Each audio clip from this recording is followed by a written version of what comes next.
Good morning, everyone, and thank you for joining us for the last full board meeting for 2020. I don't think I'm alone when I say it's been a long year, but we've almost made it. Curator Chapman and I are here in St. Louis on UMSL's campus together, which is so exciting for me, but observing safe distances well in excess of our 6 feet. And I'm really excited just to be in the same room with another person for a meeting. It feels a little bit more normal looking at all of you on a screen, and it was really exciting getting ready this morning to leave the house and see a human being. So it's really a big day for me. It's also exciting to recognize our curators, distinguished professors from UMSL, who are joining this morning on Zoom. First, Dr. Robert Rocco Catoni.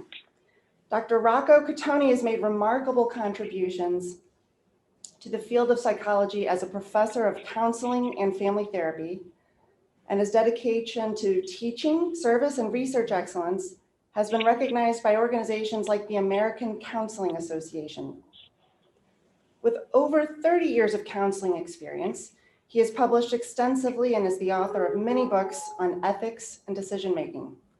He also happens to be an award-winning artist who has published several books of poetry, a Renaissance man. And Dr. Uma Segal. As a professor of social work, Dr. Segal not only teaches UMSL students about globalization and cross-cultural communication here in Missouri, but reaches a global audience by teaching courses and delivering seminars around the world, including India, Portugal, Vietnam, Greece, Japan, and Peru. I also want to recognize Dr. Segal as this year's recipient for UM System President's Award for cross-cultural engagement. Dr. Segal has earned a Fulbright Award to develop a school of social work in India. Among her other accomplishments is her work with the Portuguese government to develop a refugee resettlement program, and her work with UMSL theater faculty to tell stories of St. Louis refugees through puppetry. As her nominators shared, her research on immigrant integration has heightened the international reputation of UMSL and its School of Social Work. Congratulations to both of you, and thank you for your contributions to UMSL, our university system, and the state of Missouri. Going into this year as board chair, I never imagined all the unprecedented and globally shared experiences 2020 had in store for us. The world has truly shared the horrors of COVID-19 in ways that has also brought humanity together and demonstrated the importance of resilience. And resilience has kind of been my closing theme here. And I think there's so much of it to be found. And just a reminder to you resilient folks on the line, please mute your line if you're not speaking. I forgot to remind everyone at the outset, so apologies there. But speaking of resilience, a quote came to mind last night. When the going gets tough, the tough get going. And I thought, who actually is credited with first coining that phrase? So I did a little Googling, and it turns out it was Joe Kennedy, JFK's father. Also, I would like to credit Billy Ocean. He was also credited with making the phrase popular. And I hope that song is stuck in your minds now too. During our board meeting in September, President Choi commended the resiliency of our universities. And we know that our universities are really just made up of the people. The leaders, faculty, staff, students, and our supporters. As a society, we're facing challenges brought about by a global pandemic and racial unrest. We're facing financial challenges that are making us ask very tough questions of ourselves and of each other. Transformational change is necessary to sustain the mission-critical work of this university not just now, but well into the future for generations to come. I've been inspired to see us face these challenges together with the resiliency the Show Me State is known for. Speaking of Show Me, today we'll hear from President Choi, the Council of Chancellors, and Ryan Rapp on the progress they've made on the leadership structure assignments the board gave to them after we listened to more than 300 constituents across the state of Missouri. And you will get to see the progress that is made there. That is, I think, based upon your feedback.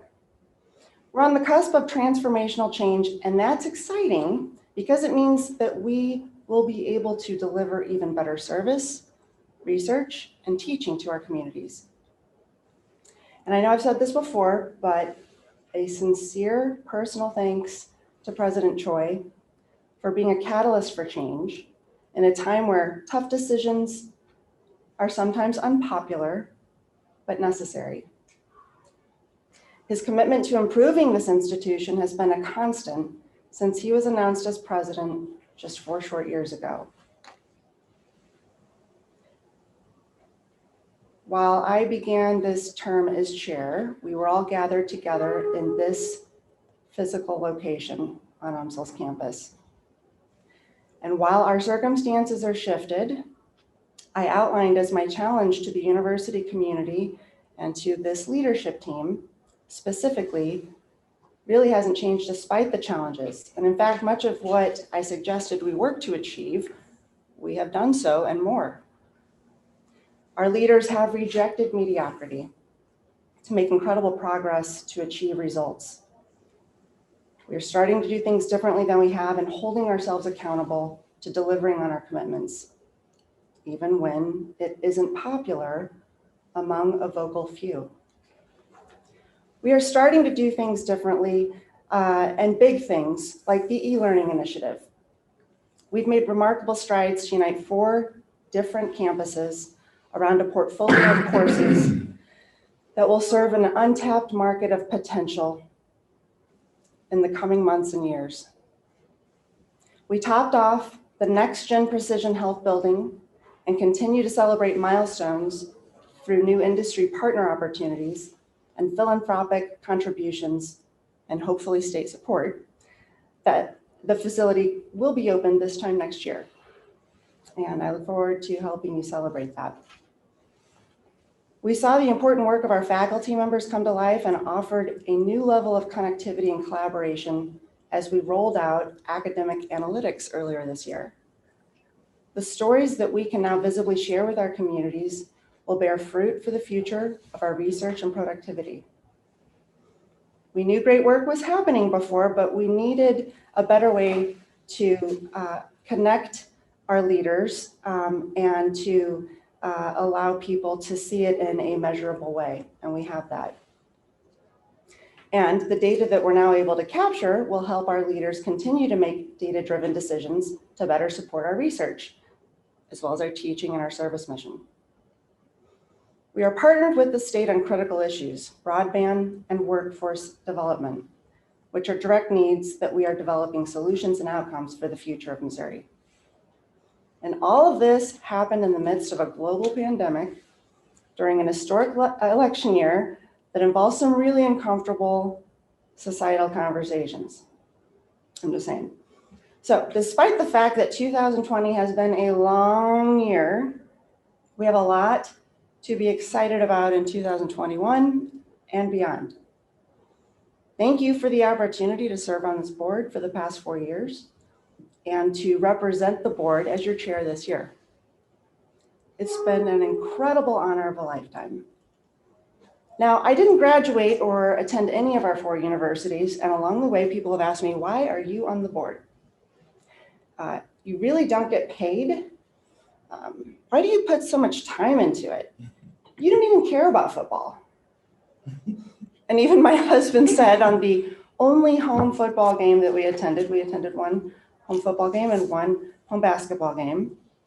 My husband went to Mizzou, graduated as an engineer. And when we drove into the stadium parking lot and found the parking spot, and that the cone was removed, and it was like almost touching the stadium wall. He said, "Are you kidding me? What a waste." He said, "I wasn't even allowed in this lot when I went to school here." So I've never really said anything when people have asked me, "Why are you on the board?" Well, I'll tell you why I'm on this board. Why I've treated it like a second job. Because I love Missouri. Our state public research universities are Missouri's lifeblood. The university is Missouri's storied past and also its key to a vibrant future. But the lifeblood and the heart beating within it have to be exercised.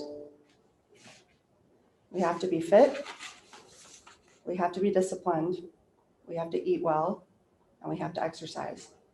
It's a lot of work, and it never ends. I'm really proud to say that throughout this year, the support for all 4 of our institutions by alum and regular citizens like me has been unmatched. This year, Missouri S&T received a $300 million donation from Mr. and Mrs. Cummer. It's not only the biggest gift S&T has ever received, it's the biggest gift that's ever been received in the state of Missouri for any institution. UMSL also received its biggest gift ever this year, a $4 million donation from George and Melissa Paz. And recently, the 4Cs have pledged $2 million to UMKC in support of the NextGen initiative to firmly build UMKC's role as a leader in data services. So as always, there's more work to be done, more exercising to be done, but I'm inspired by the progress being made by our university leadership teams and our communities. So I ask the board to continue the momentum, I know you will, and to our remarkable university leaders, thank you for your service. Please keep continuing to ask each other the tough questions. Your work will be better for it, and it will improve the state. So with that, I think I just want to say thank you again, and it's been quite a ride, and I've enjoyed it very much. So with that, I'll turn it over to President Choi. Thank you, Chair Bernsick, and thank you for your 4 years of service and your leadership during this past year. A year ago, when you were selected as the chair, you shared that your theme for the upcoming year, will be resilience. No one knew at the time how important of a foundation that would be for us to navigate the challenges that we faced. But together with the board, university leadership, working with the faculty, students, and staff, we were able to manage during this historic period in our history. And as you mentioned, when you said that you do this work as a second job because you love Missouri, there are many members of our community who feel the same way. And as a public research university with 4 campuses, all of us feel very strongly about the value and impact that we provide to the citizens of Missouri, as well as the students and parents who pay the tuition. So I want to thank you again for your leadership. I look forward to working with you for the next few months and the rest of the board so that we can move the university forward and continue to meet the mission of the university. So thank you. Let me now begin by sharing a presentation.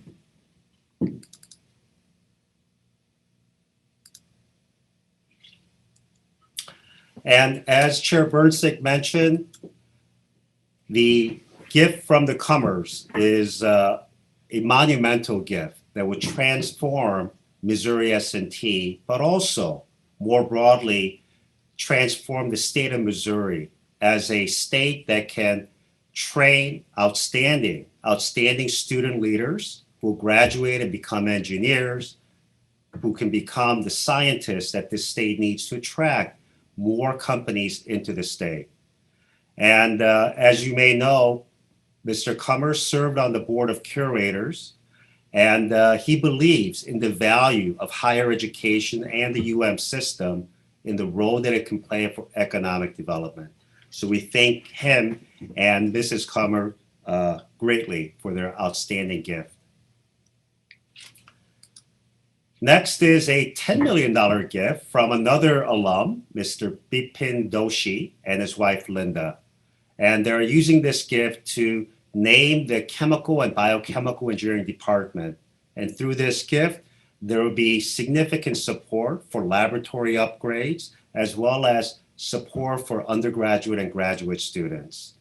And once again, like the Cummer gift, this will transform that department and provide opportunities for the students to be trained with the latest technologies so that they can compete with engineers from around the world.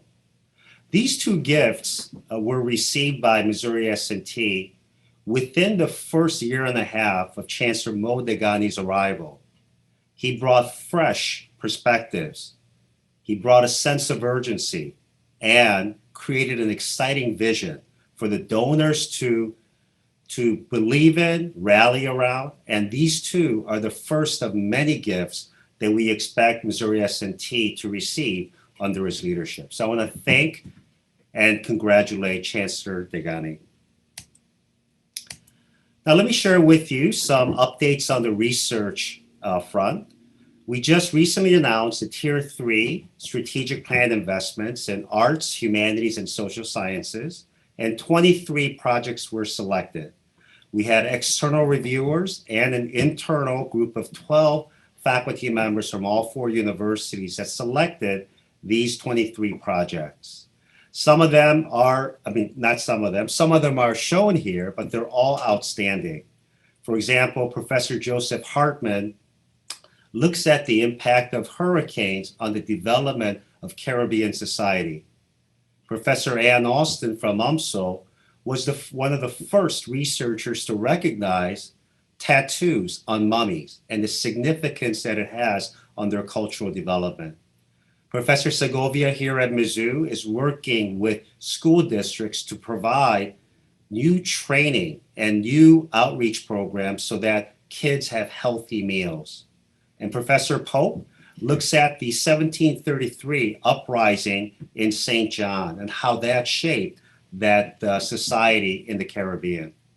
We're very proud of them, and we also recognize that this investment signifies the belief and commitment that we have as a system for arts, humanities, and social sciences. On the NextGen front, Professor Rick Barron was named as the executive director for NextGen Precision Health, and Professor Tom Spencer from Animal Sciences, which is one of the top 1 or 2 animal sciences department in the country, as the scientific director. And this building rendering that you see will come to life in October 2021, and the decisions for the first cohort of faculty members who will reside in this space will be announced in January of next year. As part of this initiative, it's very important to recognize that while the focus is on precision health, the instrumentation and core facilities will benefit many faculty members beyond precision health. What we have here is the 7 Tesla Siemens MRI that would be placed in the imaging facility. And the benefits of having a 3 Tesla versus a 7 Tesla can be seen in the image contrast that you see on the right.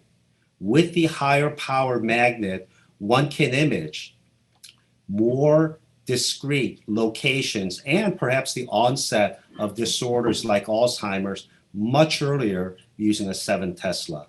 This is one of the very few 7 Teslas that are available for research use in the Midwest.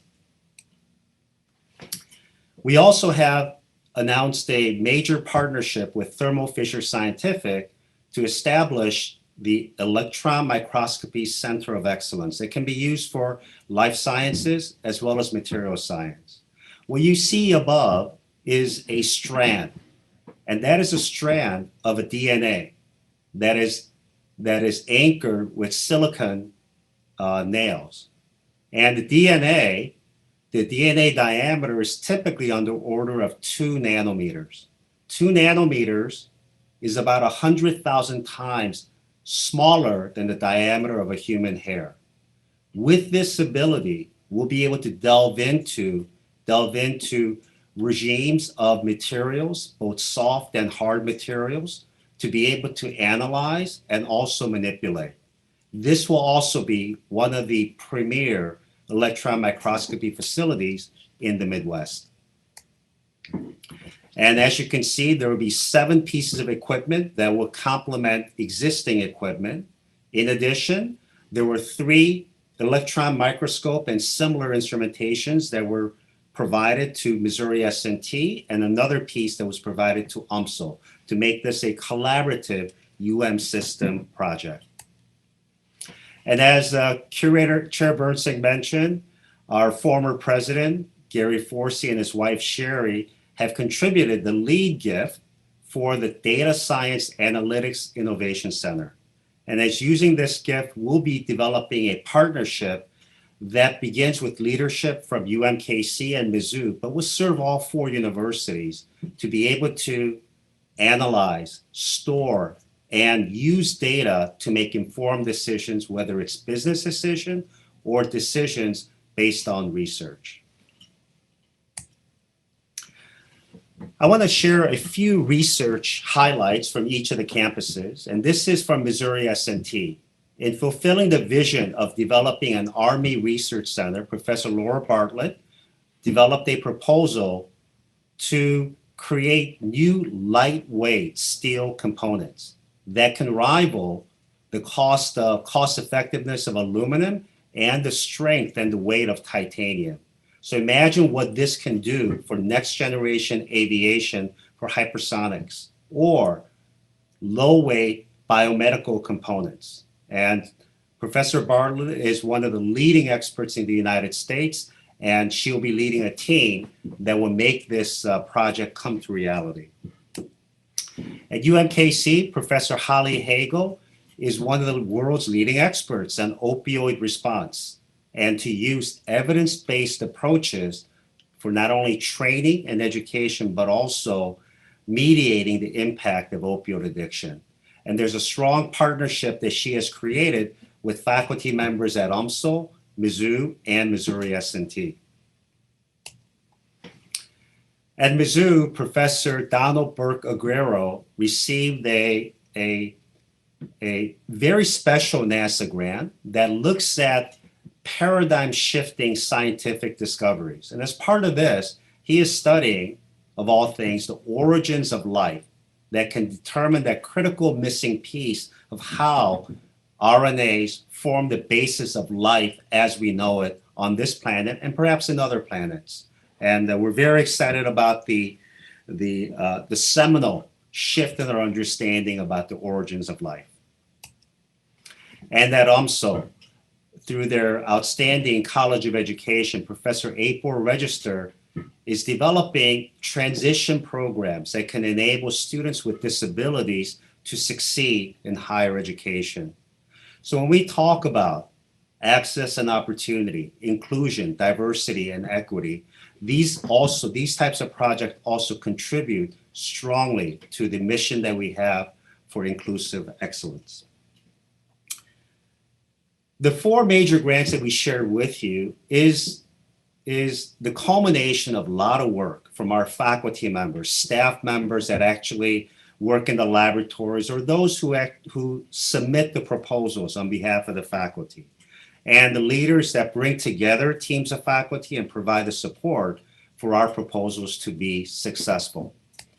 And as you can see from this chart, which shows research awards received from July 1st through October 31st for fiscal years 2017 through 2021, each of the universities have seen significant increases compared year over year during the same period.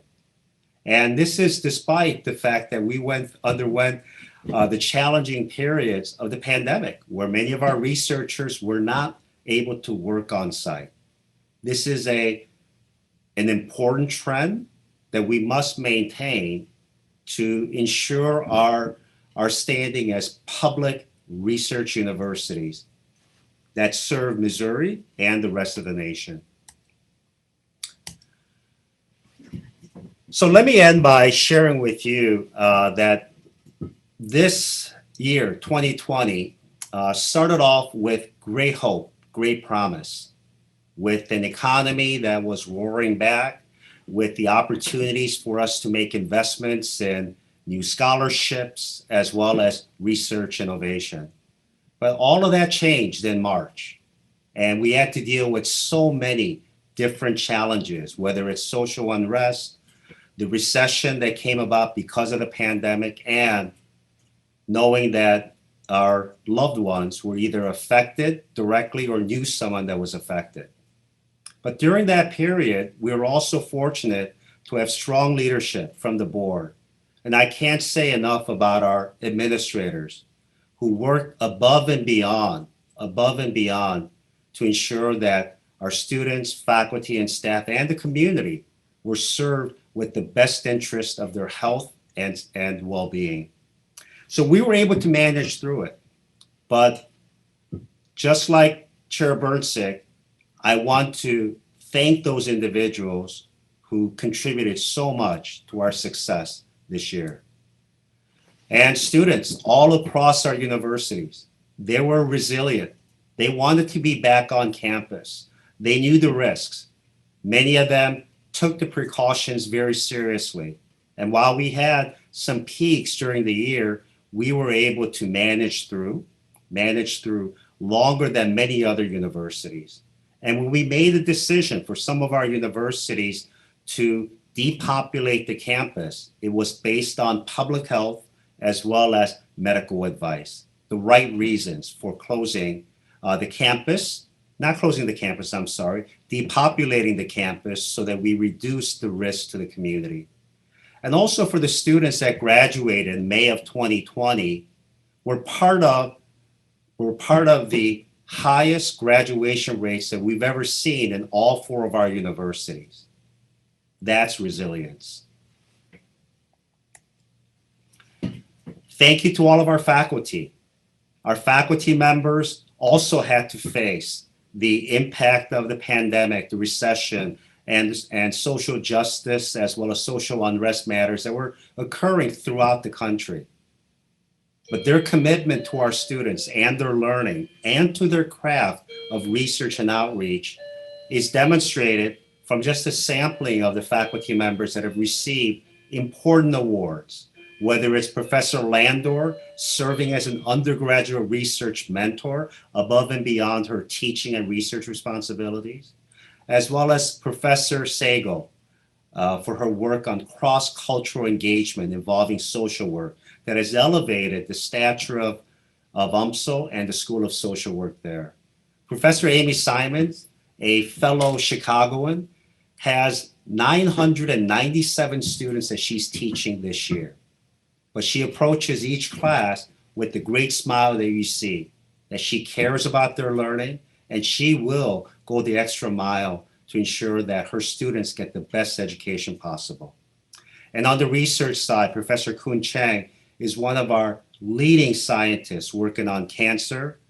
And John McManus, don't forget that Missouri S&T has outstanding social sciences, arts, and humanities faculty. And also, John McGinnis, a member of IFC, is one of the most highly cited philosophy professors in the United States. The glue that also brings all of us together are what some may say are the unsung heroes, and that's our staff.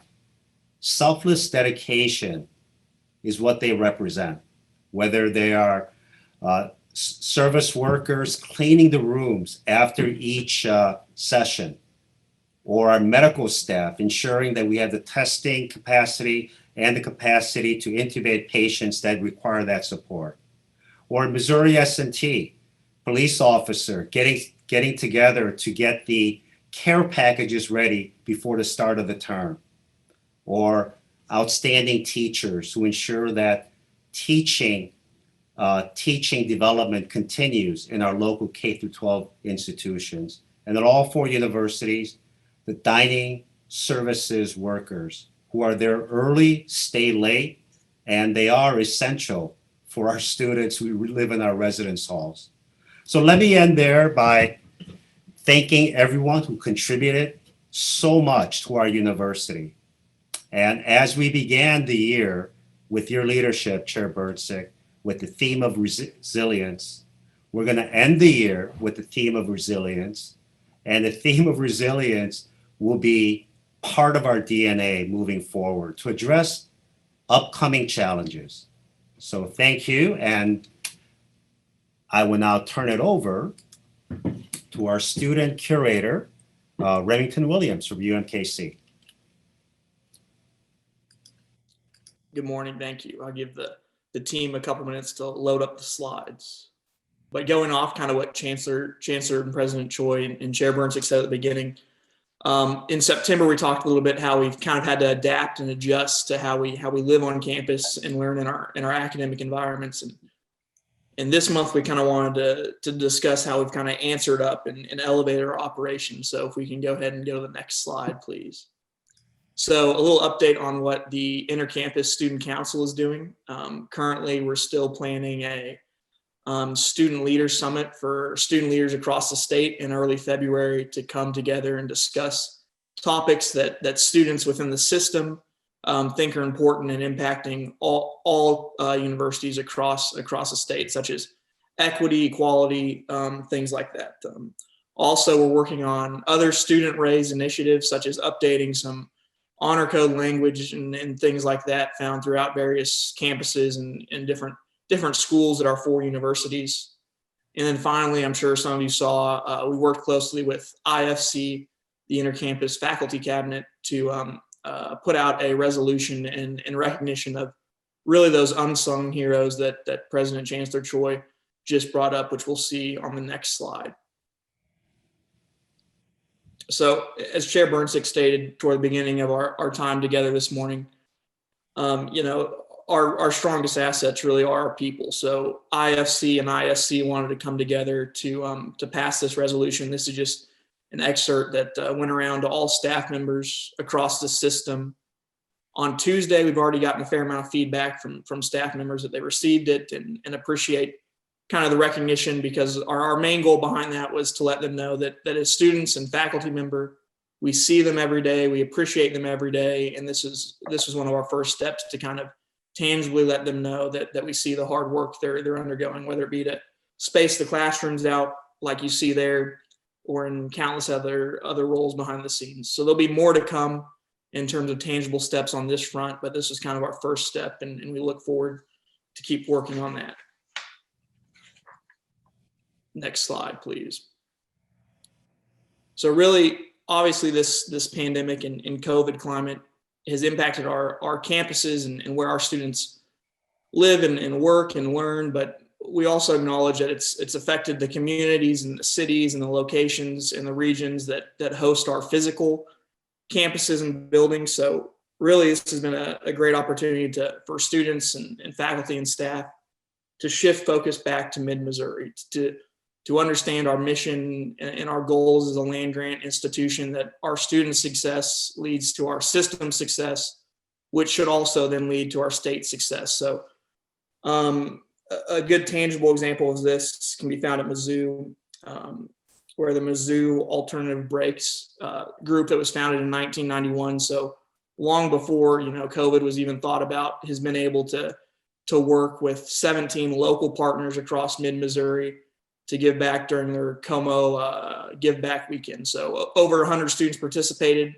and we're really able to form relationships with local Missouri-centered organizations and institutes, and hopefully those relationships will kind of lead to continued work as we go back to where some of these travel restrictions are lifted and students are able to go and serve in other communities, states, and countries. That's great, but also know that we still have this tie back to not just Middle Missouri, but the state as a whole. So next slide, please. Another kind of change that's been forced because of the expanded use of technology, but has been both positive and will also continue to be with us as we continue to learn, is just the ability to have access to anywhere really at any time. So on the right there, you see a member of the Mizzou chess team who's able to communicate, practice, and be involved with not only international competitions, but with their international teammates. So sometimes the timing of the time zones is the biggest challenge there, but the fact that they can still interact and really have that connection as a team has been great. And also on the left, we see some of the competition teams at S&T, which are still able to meet in person and come together in person, as you can see through the social distancing and the masks, but they're able to participate in not only their competitions with other campuses and not having to deal with the risks affiliated with travel there, but also what students and coaches and advisors have said, that something that will outlive and continue with their teams is the ability to have executive team sessions through Zoom and other technology platforms that really create convenience, but also the ability to have judges and guest speakers and things of that nature join much more easily and much more efficiently, just because of the travel change, that people might not necessarily need to come to Raleigh or to Kansas City or to Columbia. They can just go to their desk or go to their office and sit down and join with students that are eager to learn and eager to hear from people with various backgrounds. Next slide, thank you. So here in September, we talked about some things that were implemented to kind of make sure students had access to similar or the same resources they did before. So here's a little UMSL spotlight of things that were implemented, transfers that went online, things that went virtual that have not only met those needs of students, but also exceeded where they were before. So whether it be the tutoring center or career services that are both seeing significant uppage in usage, but also the mental health services, crisis response time being down to where instead of having to physically come to a location, they're able to get on the phone or get on Zoom and be more connected in that way in a quicker manner, which is obviously of the utmost importance during a time of crisis. And also on the right, we talked about, and Chancellor Soblik discussed during her Founders Day address, how students are able to connect with various parts of the country. So this is a student that made this quote, able to not only continue her studies at UMSL, but be able to participate in 2 internships that were based out of state, largely because of just the ability to virtually connect, virtually work, and virtually learn. And then also with these changes came new tools. So not just expanding of tools, but new tools. So the conservatory here at UMKC before in the dance halls, classes weren't filmed. And if they were filmed, they weren't available to go back and be watched and reused. But what professors have found is they're able to work with students in the classroom and also over Zoom and other virtual platforms, as you see in the picture on the left. They're also able to record those classes and upload them to Canvas. And students have found that that's a great resource to go back and kind of watch the really in-depth technical skills that aren't just needed in dance, but several other learning areas, and able to maximize that resource of not just having to live in the moment, but also go back and have those tools to continue to grow and improve outside of the time together in class. And then on the right, I know Curator Graham asked last time we were together, what was something students were looking for continued growth and development in, and that was, communication. How do we know where the resources are? And sometimes as things have changed in this climate, how do we find access to them? And this is a great example of Eric Gormley, assistant director of the ADE zone here. He individually calls all the new veteran students here at UMKC. So that's just a way of somebody going above and beyond to make sure students that have made, tremendous sacrifice and have served in a very high manner are aware of the tools that are already existent here on campus. And also it goes to show that the virtual connections is the ADE zone has moved to a physical location that's visible in the Student Success Center, with the hope that those virtual connections that might started out over the phone or on Zoom or things like that, not just at the E zone, but at various institutions across our universities, will lead to tangible in-person experiences post-pandemic. So that kind of just goes to the theme of that we meet the students where they're at. We we meet students where they're at and try to help them succeed in any way possible. So with that, I obviously will take any questions, but I just wanted to close with this quote that came from a UMKC student that I think really drives home President Chancellor Choi and Chairwoman Burnsick's, stream and theme of resiliency. And obviously no one could prepare for this pandemic. No one knew that it was coming or could adequately be ready to go. But so obviously there's been challenging parts, which the most challenging part for a lot of us has been the loss of connection, the loss of our normal way of life. But that's also led to some positive changes that have led many of us to really focus and have a intentional meaning when we do get to have those personal relationships. So here, that's the time in the class or rehearsals with their classmates or professors. And that has led to improvement that's substantial and also sustainable, not only during the pandemic, but post-pandemic. So I think that kind of really nails down and nails home that, this hasn't been perfect, but we've obviously all done the best we can, whether it be students, faculty, staff, administrators, and sometimes it's important to take a step back and see that hard work and appreciate that hard work and just acknowledge the improvement along the way. So with that, I'll turn it over to any questions.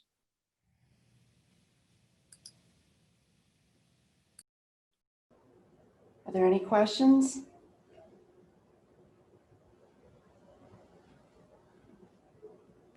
All right. Hearing none, we have the consent agenda next. Are there any questions from the board for any of the consent agenda items?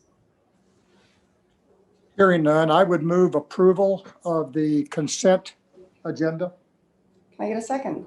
Second. All those in favor, signal by aye. Aye. Aye. Aye. Any opposed, nay? Any abstentions? Motion carries.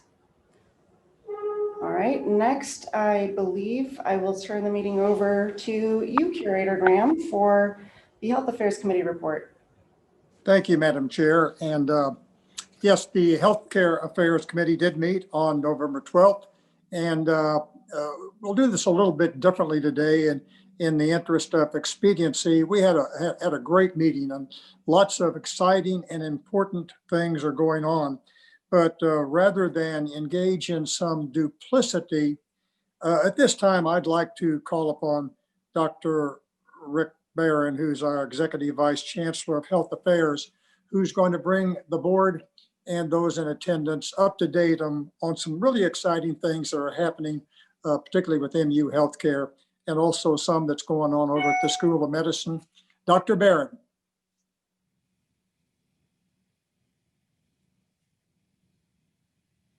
Thank you, Curator Graham. It's a pleasure to give an update.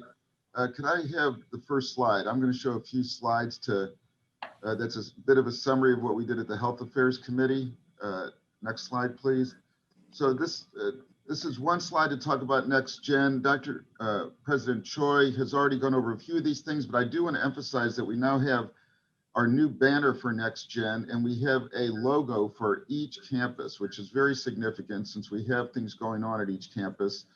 We are going to be announcing the first wave of scientists that are going to occupy the building. The building is on time and on budget. We've raised $36 million so far, and we're continuing to talk to potential donors, and we are developing plans for a state-of-the-art clinical translational science unit where patients can come to get cutting-edge therapies. Next slide. I also want to tell you about a big development, and that's MU Health had a retreat on October 13th. We decided at that time, and I've been working with both the School of Medicine and MUHC on this, that we would agree on having one mission, one vision, and one value statement, and one consolidated strategic plan. So we are literally all on the same page now. And the School of Medicine and the MUHC will develop two tactical operational plans that we are actively working on. The next slide shows the word crafting that we've done for a unified mission, vision, and value statement for both units. And of course, the mission statement is now to save and improve lives through exemplary education, research, and patient care. to link both sides of the healthcare delivery system. And then the next slide shows just a snapshot of the overall strategic plan, and it's focused on making a distinct impact through discovery and research and growing our ability to serve through healthcare delivery and education. But I want you to focus on the bottom rectangle, which I've outlined, and that is that we want to have a develop scalable resources and efficiency to promote a sustainable and integrated academic health system.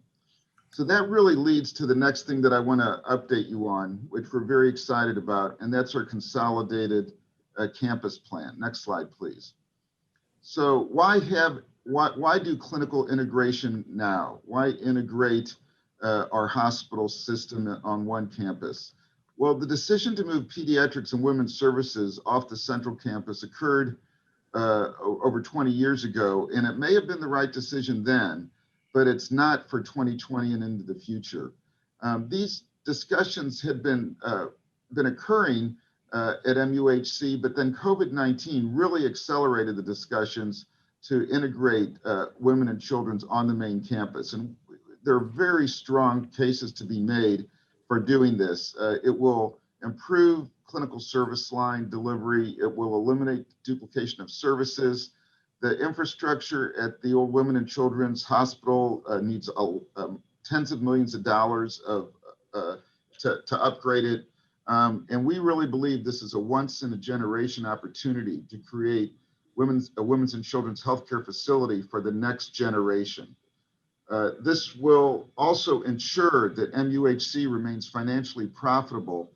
And the profitability of MUHC, as you know, really fuels the mission for research in the School of Medicine and the University of Missouri, and will allow us to retain our status as the premier research institution in the AAU. Next slide.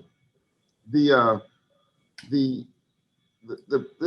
plan really does reinforce our unwavering commitment to children's and women's healthcare and our goal to provide state-of-the-art healthcare for children and women. And this building will be a 9-story pavilion just east of the existing patient care tower, which is number 7, which is where the Ellis Fischel Cancer Center is housed. And it will connect through a bridge to the physician's office building, which is number 2, which also connects to the NextGen building, which is number 3 here. The pavilion will contain predominantly children's and women's services, including the pediatrics floor, the pediatric ICU, the neonatal ICU, and labor and delivery. In addition, 3 of the floors in this building will be shelled out for future growth. Next slide, it shows the artist's rendition of this beautiful building. And the total square footage is going to be 323,000 square feet. The total cost of the building is $250 million. And the plan is for $25 million to come from operational savings from the consolidation, $25 million to come from philanthropy, and $200 million to come from long-term debt financing. We're confident that we'll be able to continue to maintain a positive operating margin when we take on this additional debt. Next slide. So this is my summary slide and the takeaway for the board. And what I hope I've gotten across to you is that building renewal is really necessary, that the financial gains for doing this project are strong to build a consolidated campus, that MU Health has an unwavering commitment to women and children's services, and that children's at MU will be the next generation of MUHC healthcare delivery, and a successful MUHC will help support next-gen precision health research. So thank you, Curator Graham, for allowing me to present this, and I'm going to turn it back to you now. Thank you, Dr. Barron, and thank you for that report. There may be questions from members of the board regarding some of the items that Dr. Barron addressed in his report. Are there any questions from the board? hearing no questions, I'd like to say a couple of things. That the Healthcare Affairs Committee did, this was a meeting in which there was a lot of discussion, and the Healthcare Affairs Committee did adopt resolutions, and the resolutions are in the form of a recommendation. And I'd like to read the recommendations that were made and are made by the Healthcare Affairs Committee. The first is, the Health Affairs Committee does hereby recommend to the Board of Curators and to the Finance Committee of the Board endorsement and approval of the proposed clinical scale and integration strategy to consolidate women's and children's services onto the university campus.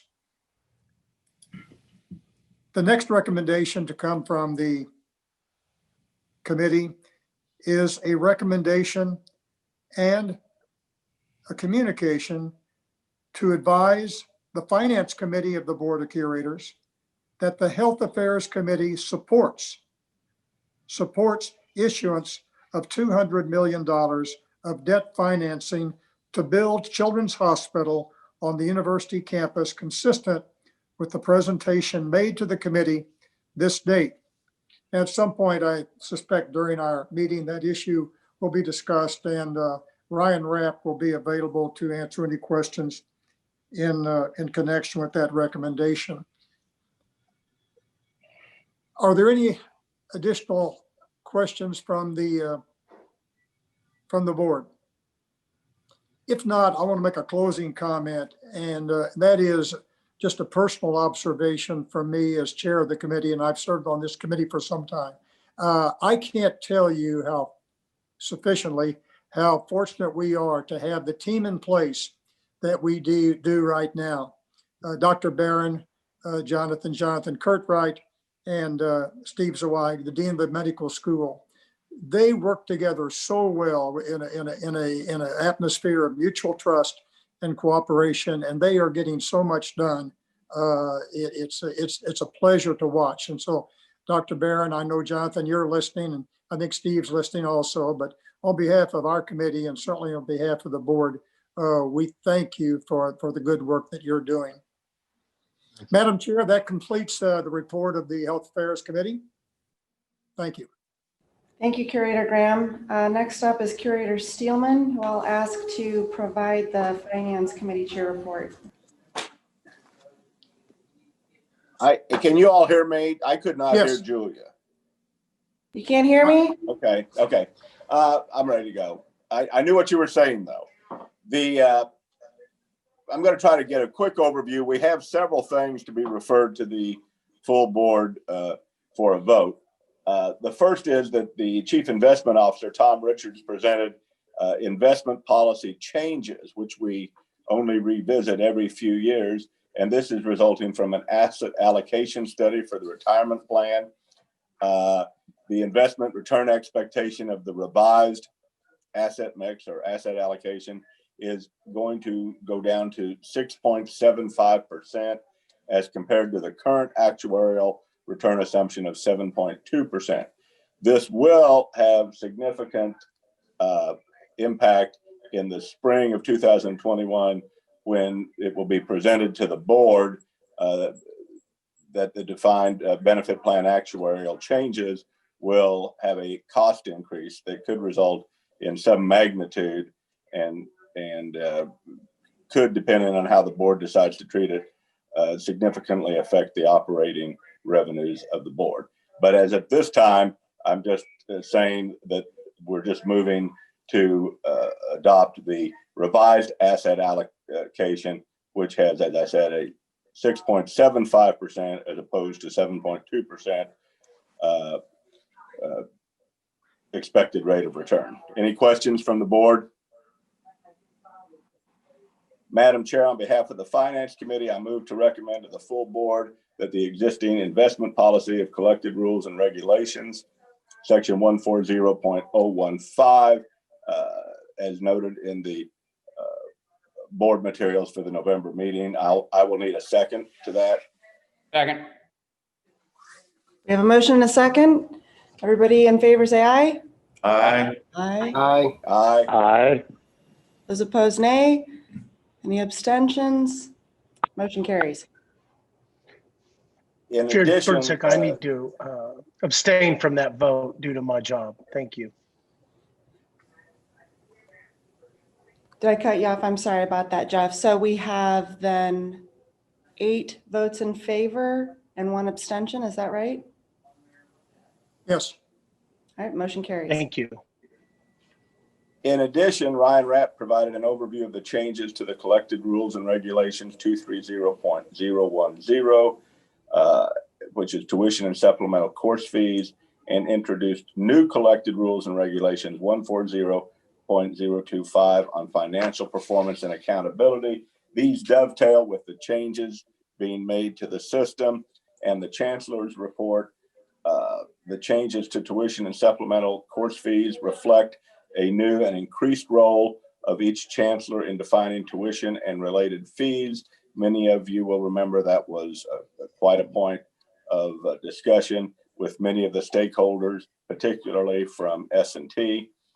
That is also particularly important and has been to Fred Cummer for some time, who's just given that remarkable gift. The financial accountability policy reflects the increased importance of financial accountability for each individual university. Again, everyone will remember that throughout these discussions, we talked about both increased independence for the different university campuses, but in addition, there would be increased financial accountability. This change adds some clarity to the timing of the process and actions that will be taken if a university, any of the 4, fails to meet performance targets. These are consistent with the financial policy and governance changes that we've discussed. Any questions from the board members? Madam Chair, on behalf of the Finance Committee, I move to recommend to the full board the collected rules and regulations, section 230.010, tuition and supplemental course fees, that be amended as outlined in the materials before you, and pass collected rule and regulation section 140.025, which is new performance, financial performance and accountability. By this motion also, executive order number 47 is amended and moved from a presidential executive order to a board approved collected rule. Again, keeping in mind or keeping in line with our governance changes. I would need a second to that. Second. All those in favor, say aye. Aye. Those opposed? Any abstentions? Motion carries. Ryan Rapp also presented new resource allocation principles. This, again, is part of our significant changes in governance. It involves the independence of the 4 university campuses and their accountability. It is to provide tools to make each of the universities successful while ensuring, again, there is appropriate accountability for maintainable financial results. These principles are consistent with what was discussed in September. Ryan, correct me if I'm wrong. I think they are consistent. There's some language different, but I consider them consistent with the chancellor's report. Correct me if I'm wrong. Am I wrong, Ryan? I'm right, aren't I? No, you're correct. Any questions from the board members? Madam Chair, on behalf of the Finance Committee, I move to recommend to the full board the resource allocation principles outlined in the materials of the November 2020 Board of Curators mailing materials, and I would need a second for that. Second. All those in favor, say aye. Aye. Aye. Any opposed, nay? Any abstentions? Motion carries. Madam Chair, in line with what Curator Graham reported on his from the Health Committee and its recommendations to the Finance Committee, we did hear from Ryan Rapp an overview of the Children's Hospital facility, which will support the MU healthcare mission by integrating inpatient and high acuity operations into a single campus. I would like to add editorially, Dr. Barone was very nice in saying it may have been the right thing 20 years ago, but it isn't today. I would suggest that it financials would indicate it was not the right thing 20 years ago. And that as we move forward as a board, we remember that sometimes good sounding, feel good actions are not in the best interest of the university long term. The $232 million funding plan is outlined in the materials. Are there any questions from the board members? Does anyone want to chastise me for my editorial comments? Hearing none, on behalf of the Finance Committee, Madam Chair, I move for approval of the MU Healthcare Children's Hospital new facility project, and I would need a second. Second. You got in there. All those in favor say aye. Aye. Aye. Aye. Aye. Those opposed, nay. Any abstentions? Motion carries. Madam Chair, on this your final meeting of the regular meeting of 2020 as chair, I did hold my editorial comments down to one sentence, and I am concluding my finance report. I am impressed, and I figured what would be the point in chastising you, David? We all know better. So I think we've rubbed off on one another over this time. You've shortened it, and I've held it back. Thank you, Curator Steelman. That was a wonderful chair report. Curator Chapman, I'm now going to turn the meeting over to you for the Academic Student Affairs, Research, and Economic Development Committee Chair report. Say that 5 times fast. Thank you, Madam Chairman. Good morning. The Academic Student Affairs, Research, and Economic Development Committee discussed one information item at its committee meeting on November 12, 2020. It was the intercollegiate athletic reports. These reports are required pursuant to collective rule and regulation 270.060 on an annual basis from the 4 universities. These reports are a little bit different from last year and include a 2 to 3 page synopsis that provides valuable information about our athletic programs, such as student athlete admission exceptions, academic program of student athletes, graduation rates by sport, financial performance of athletic programs, and other information to help make the reports more substantive.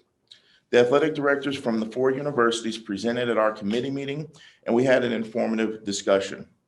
All 4 directors are in attendance this morning and are happy to answer questions from the board.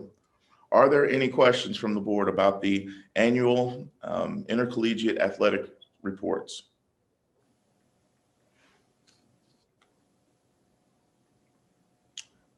Any questions? Okay, if there are no further questions, Madam Chair, this concludes my chair report of the Academic Student Affairs, Research, and Economic Development Committee. Thank you, Curator Chapman. Next up is Curator Williams, who will provide us with a Governance, Compensation, and Human Resources Committee chair report. Thank you, Madam Chair. I believe all the information and items that we need to discuss will be handled in closed session. And so that concludes my report. Thank you, Curator Williams. Curator Williams, we will need a vote of your committee to go into executive session later. Okay. At this time, I would like to request a vote of my committee to go into executive session. Or to. Do we have a motion and a second? So moved. I'll second.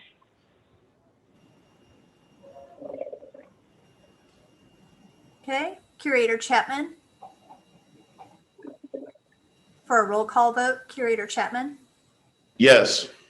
Curator Lehman, Yes. Curator Snowden, Yes. and Curator Williams. Yes. All right, you have all votes in favor. Thank you. Thank you, Curator Williams, and thank you, Cindy, as usual. All right, at this time, it is my pleasure to turn the mic over to Chancellor Sobolik so we can hear a little bit more about the University of Missouri St. Louis campus. Great. Hello, everybody. So I want to thank you, for this opportunity to talk about the successes of the University of Missouri St. Louis. which is an important institution in St. Louis and an emerging leader nationally among other urban metropolitan universities that anchor and transform the regions in which they reside. Next slide. The University of Missouri system has many strengths, and among those is the diversity and uniqueness of our universities and their respective and collective contributions to the state and the students we serve. Now, the University of Missouri St. Louis is the youngest of the 4 universities and is actually the same age as the system itself. We are also the youngest of the research universities in the St. Louis region. But we are growing our research, growing our philanthropy. We have non-traditional students with regards to demographics, age, and with different needs and expectations. And 75% of our graduates stay and drive the local workforce. So as an anchor institution, UMSL is emerging as a university and taking a leadership role within the region as well as nationally. Our comparators are other urban metropolitan universities who also anchor and provide support, engagement, and workforce development for their respective regions. It is this diversity of mission of the 4 universities that strengthens the University of Missouri system as a whole. This diversity allows us each to serve our own demographics, our own student population, while then providing a much broader reach for the entire system in service to all Missourians. Next slide. Research is an extremely important component of our mission, whether it be creating new knowledge, addressing healthcare conditions, or finding solutions to complex social or business issues. UMSL researchers have been expanding their reach, focusing on projects of national and local concern, with growing strengths in areas such as addiction sciences, criminology, and community policy. This has resulted in a dramatic increase in research expenditures, a 57% increase over the past 5 years. Next slide. Our faculty have received some outstanding external grants this fall, most addressing pressing community issues in St. Louis and Missouri. Education professors Shay Kerkhoff, Katie O'Daniels, and Nancy Singer will use a $5.1 million federal grant to partner with 40 schools in the St. Louis region to provide year-round literacy support to K-12 educators. They will also develop literacy instruction resources that will be turned into modules hosted on the Missouri Department of Elementary and Secondary Education website. Rachel Winograd continues to lead statewide efforts to address another of Missouri's pandemics, opioid addiction. Rachel is a researcher and program director at UMSL's Missouri Institute of Mental Health. And Des Lee Endowed Professor Jerome Morris has secured a $1 million grant from the Spencer Foundation to study and enhance educational success in the neighboring districts of Ferguson, Florissant, Jennings, and St. Louis. Next slide, please. So despite an up and down economy and wide-ranging health concerns, our donors stepped forward this past year to support our students and initiatives to transform lives. We raised more than $21 million, a 21% increase year over year. The largest segment of gifts was designated for scholarships, including a $4 million gift from Georgia Melissa Paz, as President Choi had mentioned earlier. George is a proud UMSL alum, retired CEO of Express Scripts, and chair of the Chancellor's Council. We owe our donors, all 31,000 of them, a round of applause and thanks. They outdid themselves. Next slide. The University of Missouri St. Louis serves students from a broad spectrum of the community, and our student body is unlike any other in Missouri. We recruit stellar first-year freshmen, but they represent a small segment of our overall student population, which tends to be older, less financially stable, and more diverse than you find on more traditional residential campuses. 75% of our undergraduates are transfer students, one of the highest percentages in the nation. So when we look to measure our success and the success of our students, we don't look toward Columbia or Rolla or Kirksville or Springfield. We compare ourselves to Memphis and Boston and New Orleans and Cleveland, and we think we're doing pretty well. Next slide. In fact, our student success parameters have never been better. Our retention rates for first-year students have risen from 78 to 82%. For transfer students, they've risen from 79 to 81%. Our six-year graduation rates for first-year students rose from 53 to 56%, and our transfer students remained at 65%, highest for urban metropolitan universities. Our student debt upon graduation has declined as well, acknowledged by St. Louis graduates as top 5 in the state for graduating students with less debt.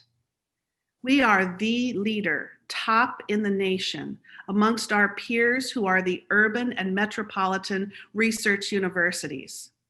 There are 110 designated urban and metropolitan research universities, and we use the top 20 as comparators. These comparators have the same goals as we do, to anchor and transform their urban regions and the people who live there. Next slide. While we're happy with our student success metrics, we know that there is room for improvement. A new $1.3 million TRIO Student Support Service grant from the U.S. Department of Education will help us do that. The grant focuses on increasing retention and graduation rates of first-generation students, low-income students, and students with disabilities. Students accepted into the program will receive numerous wraparound support services. This was a highly competitive process with more than 2,000 proposals submitted, and UMSL was the only new awardee in Missouri. In fact, UMSL received a perfect score on the proposal. Next slide. Successful students turn into successful alumni, which makes this slide so rewarding to me and everyone else. I think we're off a little bit. Can you go to the next slide? There we are. So successful students, we have successful alumni.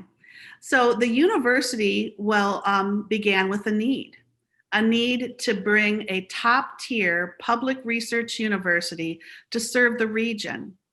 From a closed golf course in 1963, we now have awarded nearly 119,000 degrees to more than 105,000 alumni, some 57 years later.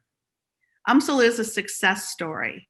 We were created to serve the state's largest, most diverse, and economically important region, and we have done so with gusto.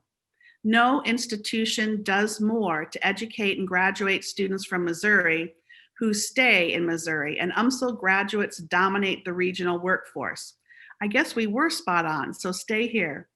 So the University of Missouri St. Louis graduates also lead the region in leadership roles in business, education, healthcare, government, nonprofit agencies, and on and on.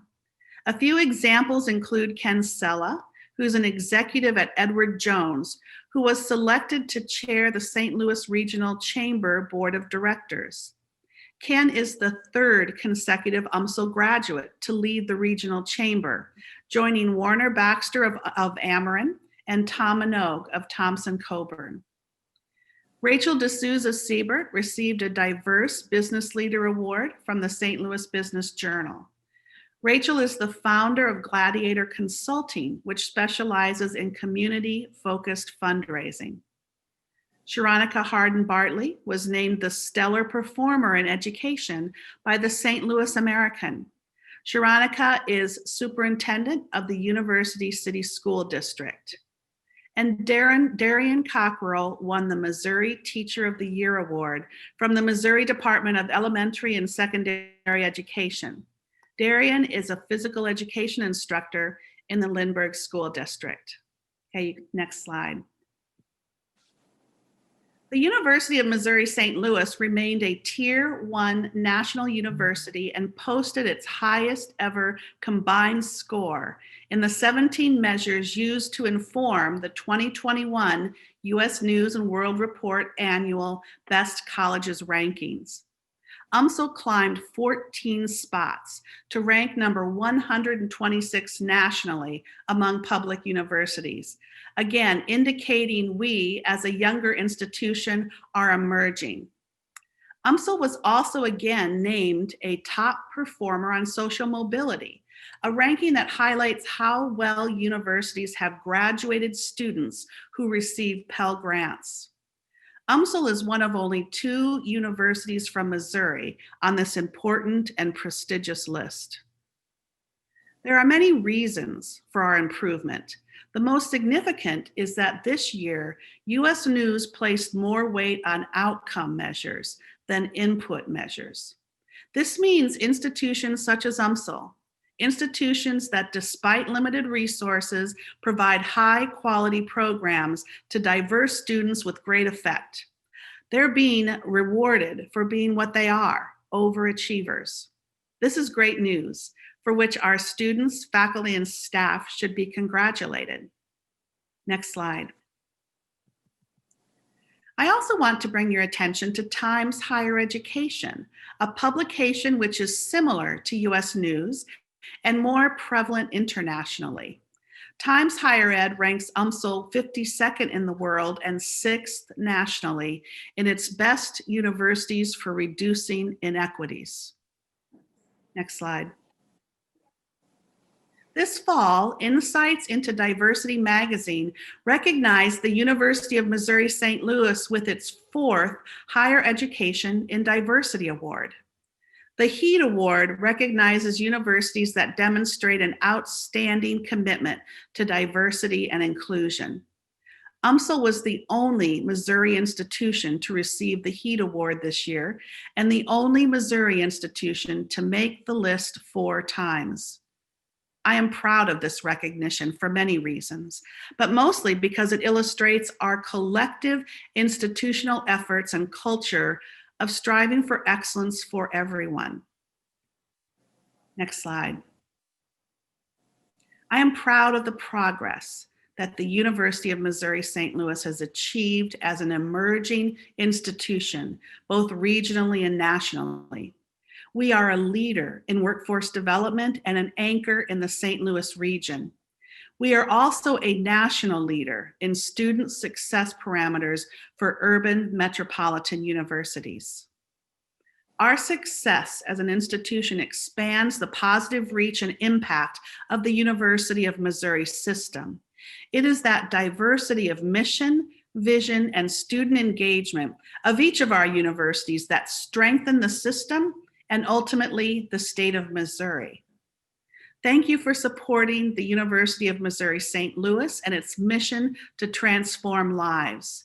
Your leadership and that of Dr. Choi has been invaluable and inseparable from all of our success as a university. So thank you.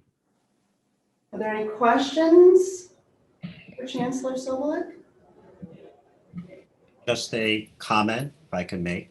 Absolutely. And that is that Chancellor Sobolik took over the leadership of UMSL during a very difficult time, but she was quickly able to get the support of the administrators as well as the faculty and staff to put in place very aggressive plan to deal with the pandemic as well as the financial fallout as a result. So I want to thank her for her commitment, and also the student success metrics that she shares is so important for all of us working at the University of Missouri system. Thank you. Thank you, President Choi, and thank you, Chancellor Sobel, for your leadership and for the excellent work that is ongoing on this lovely campus. Thank you, Chair Burnsick. And I love the white background. At this time, Well, I do want to say, Chair Bernstein, I wish that your background actually had a wonderful UMSL banner behind it. So I don't want yours to be white. I'm just happy to be out of the house. So I'm we are a little ahead of schedule. I can't believe it. So we've earned ourselves a 10-minute break. So we'll come back, what, at 10:02, Cindy? Sounds good. Let's round it to 10:05. I'm feeling kind of dangerous. All right, we'll be back at 10:05, everybody. Thanks very much. So you'll all recall back in July, the board made a historical decision to merge the roles of the UM system president and MU chancellor. And along with that decision, we established the Council of Chancellors and asked them to develop a structure that takes into consideration system-wide strategic thinking, collaborative academic initiatives, integrated shared services, and other ways to leverage the strengths of each of our universities, while also supporting their independence to pursue innovative pursuits on their campuses. Specifically by our resolution on July 28th, we asked the council to answer 5 questions as follows. 1, what role and services should the system provide? 2, what should be the role of the president? 3, what should be the role of the chancellors? 4, what will be the scope of the council and how should it function within the parameters set forth herein? And then what will the campus committee review? How frequently will it meet with the council and who will serve on it? We also asked Vice President and Finance and CFO Ryan Rapp to review and propose best practices for achieving innovative operational changes that increase administrative efficiency while upholding operational excellence. These reports have been provided to the board, and at the same time, they've been provided to the university communities, and everyone has an opportunity to provide any feedback. At this time, I want to turn it over to the President, Chancellors, and Vice President Rapp to report on their progress that they have made since July. Thank you, Chair Bernsick. And let me begin by sharing that the board realized early on in 2016 that public higher education was headed for a reckoning. They saw the decline in state support across the nation. Missouri was no different. And the demographics, especially from the states that we usually draw students from, were also declining.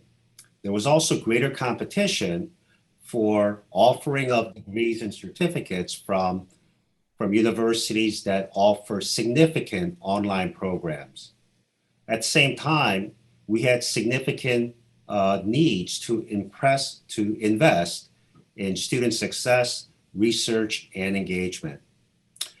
And this year, what the pandemic and the resulting financial crisis have demonstrated is that we have to move with a greater sense of urgency. So we appreciate the board charging us to come up with a vision for the UM system, as well as ways that we can accomplish it by incorporating greater support and involvement of all 4 universities and the chancellors. If I can go to the next slide, please.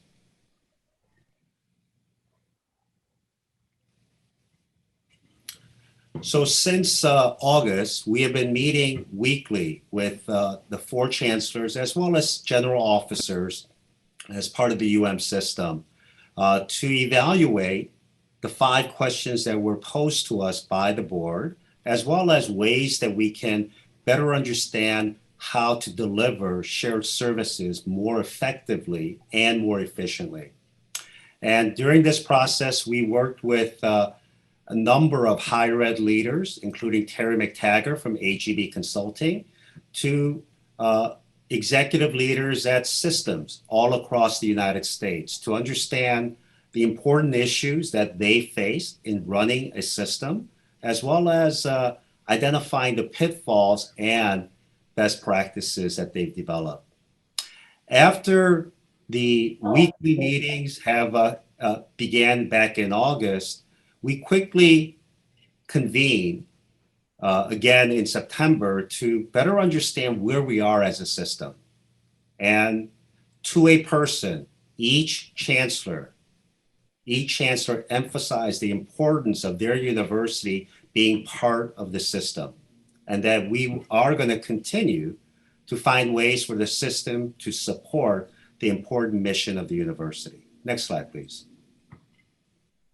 And that mission of the university is shared here, and it is really the guiding set of principles that we have as a university, as a public research university in the state of Missouri. Next slide. And so to define the UM system role, we broke that down into two categories. One is financial accountability and the administrative services approach. As Curator Steelman indicated in his remarks in the Financial Affairs Committee, the goal of the UM system is to support the university's success and viability, and sets the financial expectations for that university to meet its mission, and to have clear set of accountability measures for the campus and the chancellors to accomplish the objectives that are established by the board. On the administrative services approach, CFO Ryan Rapp will provide additional details later on in the presentation, but there are 4 tiers of administrative services that will be provided. But all of these services will have to have a service agreement through which we can identify the programs that we're going to offer and a set of expectations that the campuses will have to ensure that the services meet their needs. And as always, with all aspects of our university operation, we will be continuously evaluating to optimize our performance. And to do that, not only on an annual basis, but frequently as the Council of Chancellors meet. Next slide.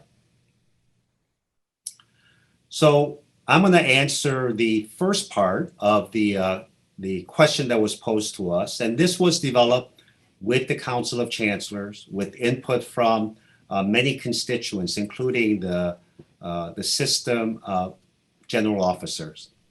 And the role of the president is to serve as a CEO and chief academic officer for the UM system. That has not changed. And to provide overall leadership and vision for the system.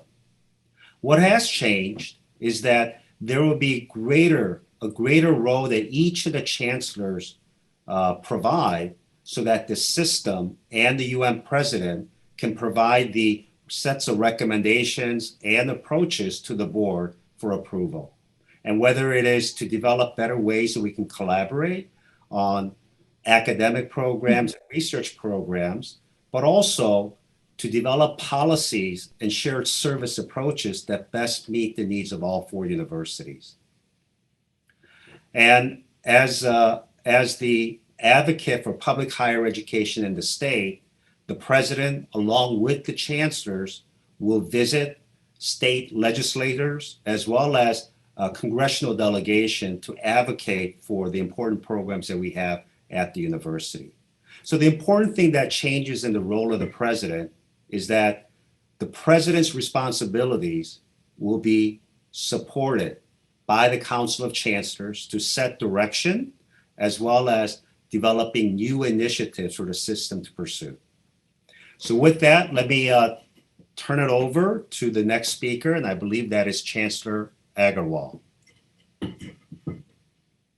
Actually, it's Chancellor Sobolik. It's okay. So I'm taking a look at the role of the chancellors.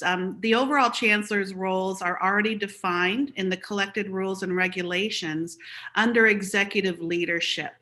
And the CR&Rs state that the primary duty of the chancellors is to attain excellence in academic and teaching programs, to educate students of all ages, research, outreach to the citizens of Missouri, and the advancement of economic growth of Missouri and its citizens, all within the resources available to each university as approved by the board. Next slide. So working on that foundation laid within the CR&Rs, the Council of Chancellors worked together to further elaborate on the role, stating that each chancellor will provide overall leadership, vision, and direction for their university, maintain the highest standard of conduct and integrity, be an integral, collaborative, and engaged member of the council, develop and implement their university's strategic plan, carry out duties and responsibilities assigned by the president and the CR&Rs, be responsible for creating a culture of excellence in all academic and research endeavors, develop and maintain effective and efficient academic and administrative processes that support their university's mission and create value for constituents. Leverage successful academic and research programs to improve enrollment, private-public partnerships, and a national reputation. Be responsible for creating an environment that includes and welcomes individuals with diverse backgrounds, experiences, and perspectives to deepen their university's commitment to inclusion. Be responsible for generating revenue through innovative academic programs, philanthropy, industrial and government partnerships, and regional economic development.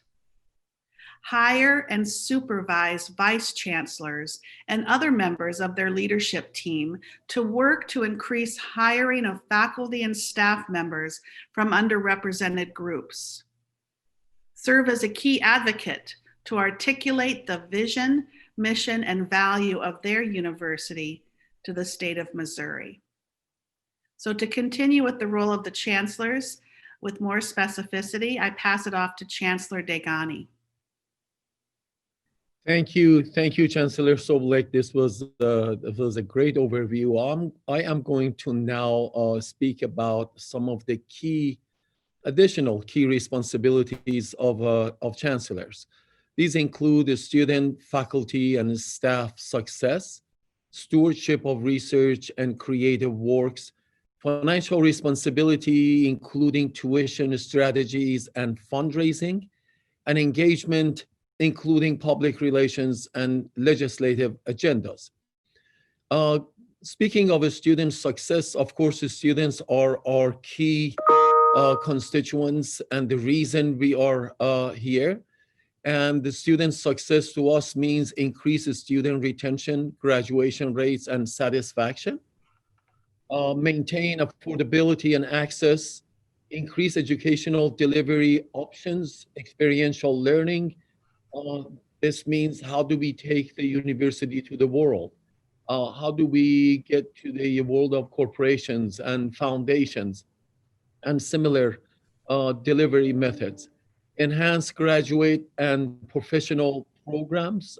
We must stay up to date and updated in our program delivery. Frankly, that means, creation of new programs, sunsetting maybe some of the programs and outright jettisoning some other ones.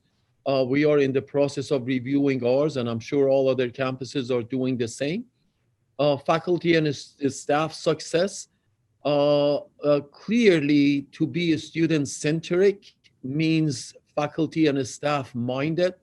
So we must be able to attract and retain talented faculty and staff, set expectations of excellence and accountability, and we do that by creating an inclusive environment and culture that empowers individuals and encourages teamwork. We also need to be stewards of research and creative works, increase research and scholarship, expand the sponsored research opportunities, drive innovation and entrepreneurship. The only way that we can spill ourselves over into the community and create regional and have economic impact, create regional economic development and have economic impact. Lead are part of the NextGen project and help the university improve the AAU metrics. Next slide, please.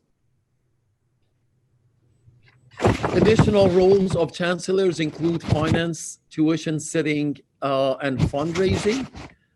We must be accountable stewards of financial and human resources, ensure financial stability, retain tuition, gifts, and meet targets and manage costs.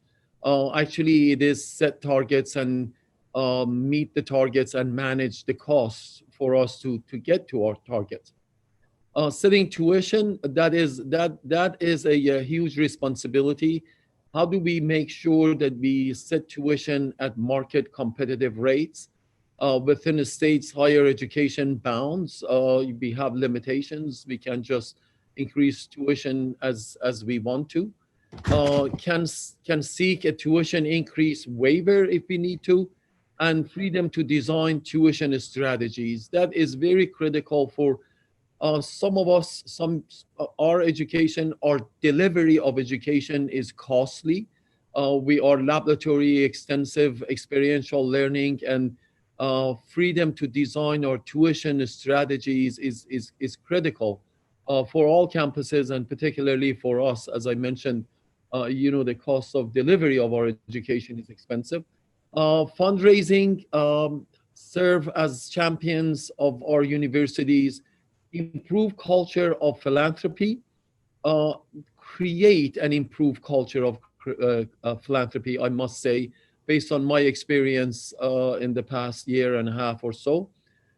Develop and promote corporate partnership. I would add foundations to that bullet as well. Foundations are very, very important to our mission here at Missouri S&T, and I am sure it's important to all other campuses as well. And cultivate donor relationship. The key word there is really relationship, establishing relationship with the donors who then trust our mission, understand where we want to go, and then help us achieve our goals. Next slide, please. Additional roles for us include legislative agenda, develop together, collectively, all campuses and the system, state and federal legislative priorities, advocate collectivity. That's key for success here, and disclose before advocating on a specific issue. Strength in numbers and collectivity is what we need to emphasize here. Of course, we have our own goals and our own mission, and there is no limitation on us doing our own lobbying. But the key word here is information, communication, collectivity, and informing President Choi, the system, and all other campuses as we move forward with that. Public relations. Serve as public face and manage university image. I often say to our team here that our jobs are not just a job. These are positions of public trust, and that is very, very critical for us to keep in mind as we move forward in achieving our goals. We need to enhance regional civic relationship as this pandemic has highlighted.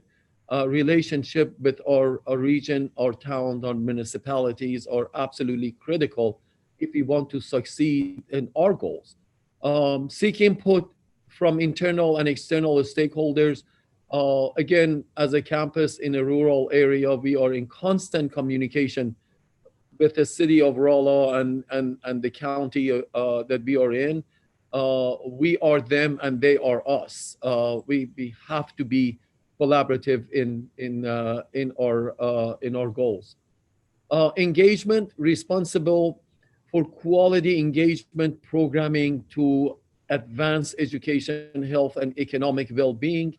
Um, uh, we will do that. We will also meet statewide land grant mission through extension works. We have a number of those ongoing here, and Mizzou, of course, is heavily engaged with those activities. So as you can see, we have a whole host of responsibilities, and due to the new changes that have happened, I believe that our responsibilities have been heightened.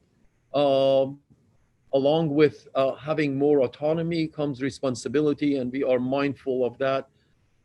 And before giving the floor to Chancellor Agrawal, I want to thank President Choi and my Chancellor colleagues for a wonderful collaborative work that resulted into what you see in front of you, the role of Council of Chancellors, the teamwork that produced these results, and the slides that you see, and more importantly, the spirit of collaboration has been heightened. I truly believe that through this work, the task that the curators had given us to do, I believe that the spirit, forget the letter, we know what we need to do, but the spirit of collaboration has been heightened. And I, for one, look forward to our meetings of the Council of Chancellors every week. And I want to again thank everybody for that spirit. And now I pass on the floor to Chancellor Agrawal. Thank you, Chancellor Degani. I would like to start by adding my thanks to the board for establishing the Council of Chancellors. This has been a very collaborative process, and for the very first time, it gives every chancellor the opportunity to not only represent their own university, but to also have a significant and equitable role in setting policy for the whole system. This will provide the chancellors with a sense of ownership and motivation to do right by their own university, but also to maximize the collective good for the entire system. So thank you for that. Next slide, please. So the council will drive success and excellence for the whole entire system, and that's a slightly different perspective perhaps than what the chancellors had in the past. Now we're collectively engaged and collectively responsible in helping the president drive excellence for the entire system. As part of that process, we will develop policies in various areas, such as legislative priorities, the academic missions of each institution, and each institution may be a little different from the next. How do we set up centers of excellence, and how do we create new initiatives that in some cases are specific to an institution, and in other cases, like precision health, go across the whole system? The council will ensure that shared services work well, and the 4 tiers that have been mentioned and that Ryan Raff will talk about. The council will ensure that the shared services work well for each institution and that they're not driven by any one unit because of its size or its influence. And then the council will work constantly to drive efficiencies. And that's important both on the academic side, as Chancellor Degani mentioned, program reviews, as well as looking at administrative processes and making sure that we are as efficient and as careful with the resources as possible. Next slide, please.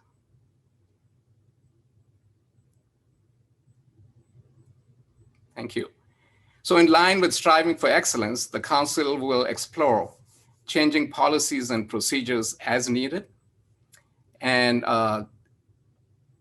if they it may recommend new significant CRRs and may recommend revisions to some current ones to make sure that we are being excellent and we are being efficient. Very importantly, the council will provide the guardrails to prevent conflicts of interest that may arise from any shared positions or shared titles. And I must say that after a lot of discussions, as chancellors, we feel satisfied that the proposed system will work both with the present team that we have in place right now, and it will work way into the future. To keep the process fair and equitable, we will rotate the chair position for the council. And if any area needs extra attention, we will form appropriate subcommittees to study that area and recommend the process forward.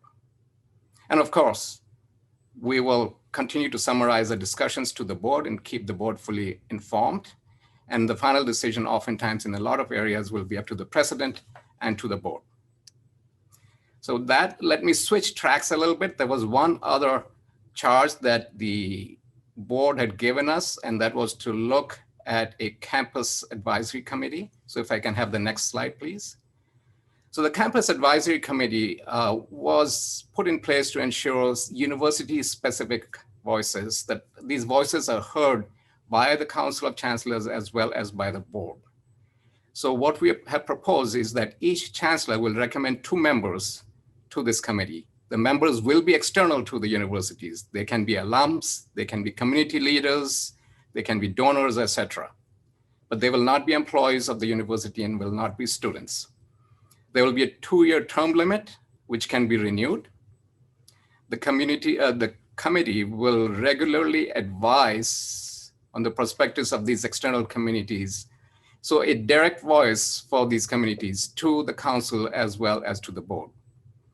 And the committee will decide its own meeting frequency and how often it would like to provide input, or it may be asked by the council or by the board to come in and give the input.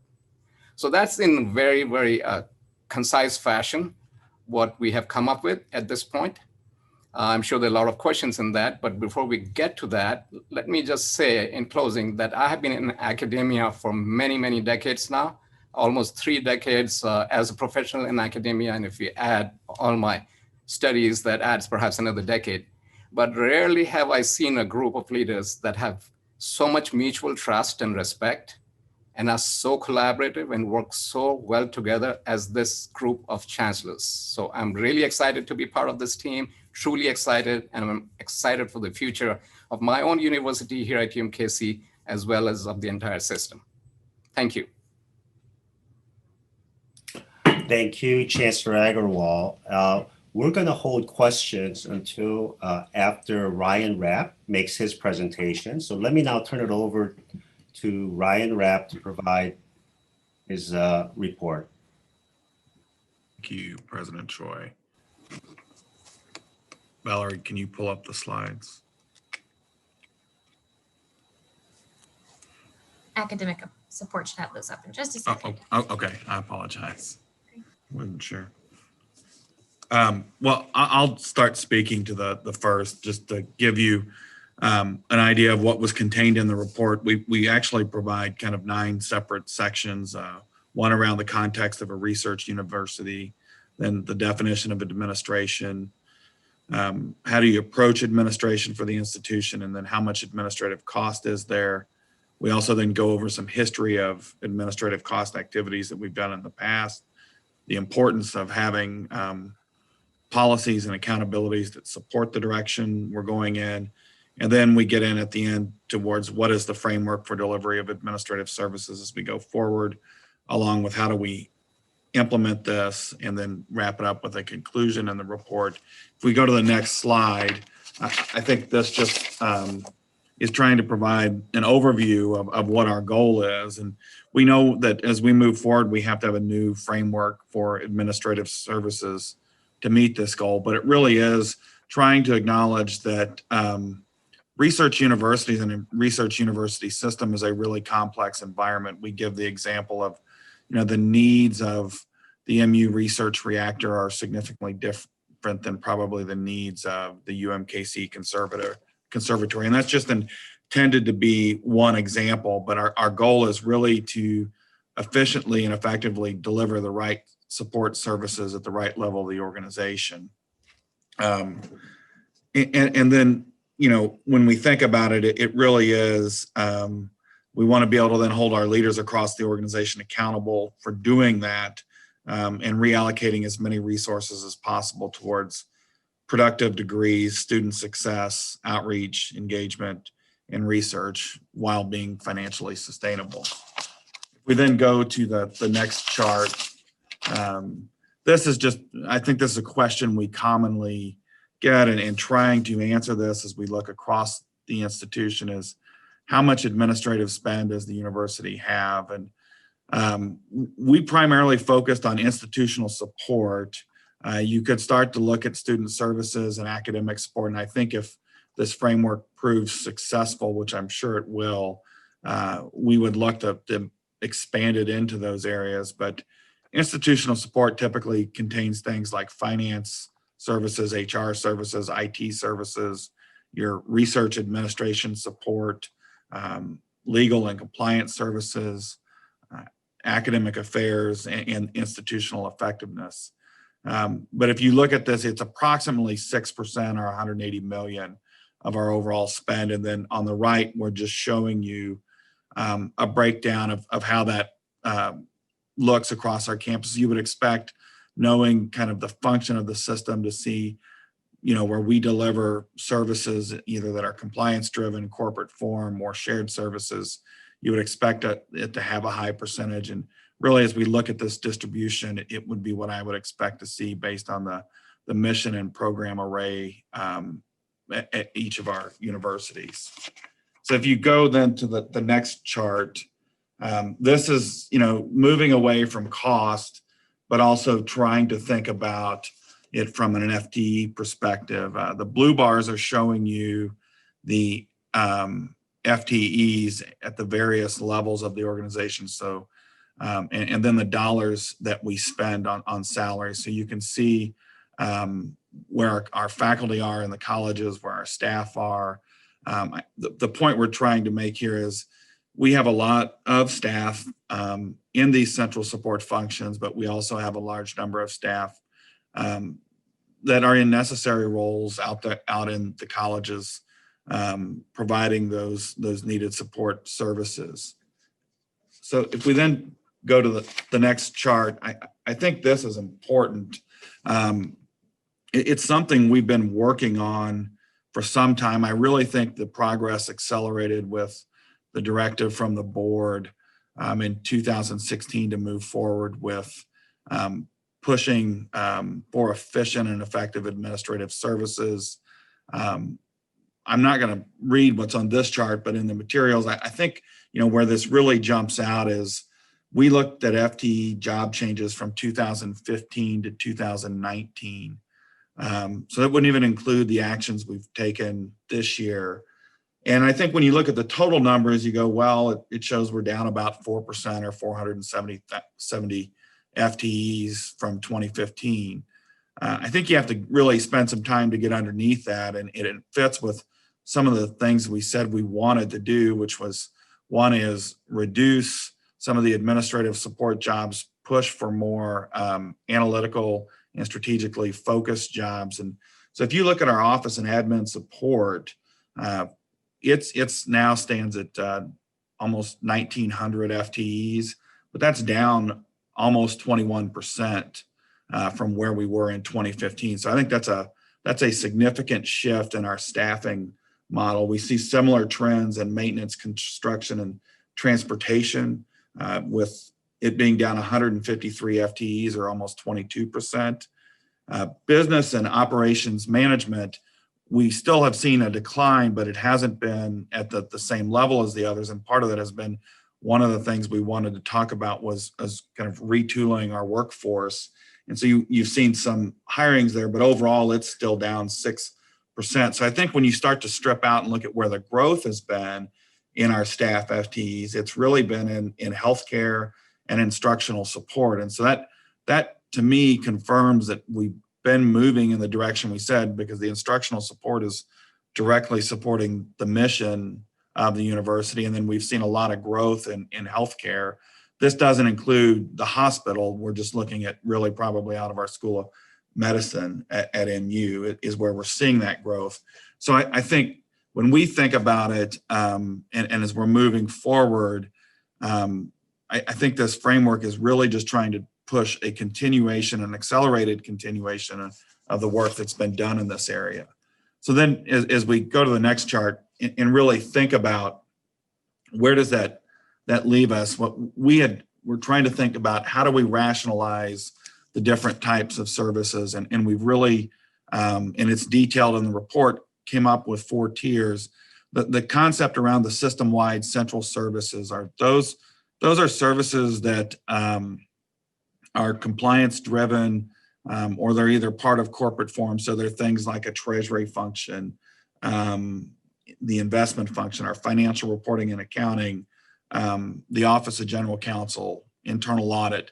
Those are the types of things we all, I think, saw that it makes sense to deliver those system-wide to all 4 universities in a central fashion. And those services would be directed by the president, or in some cases, directly by the Board of Curators.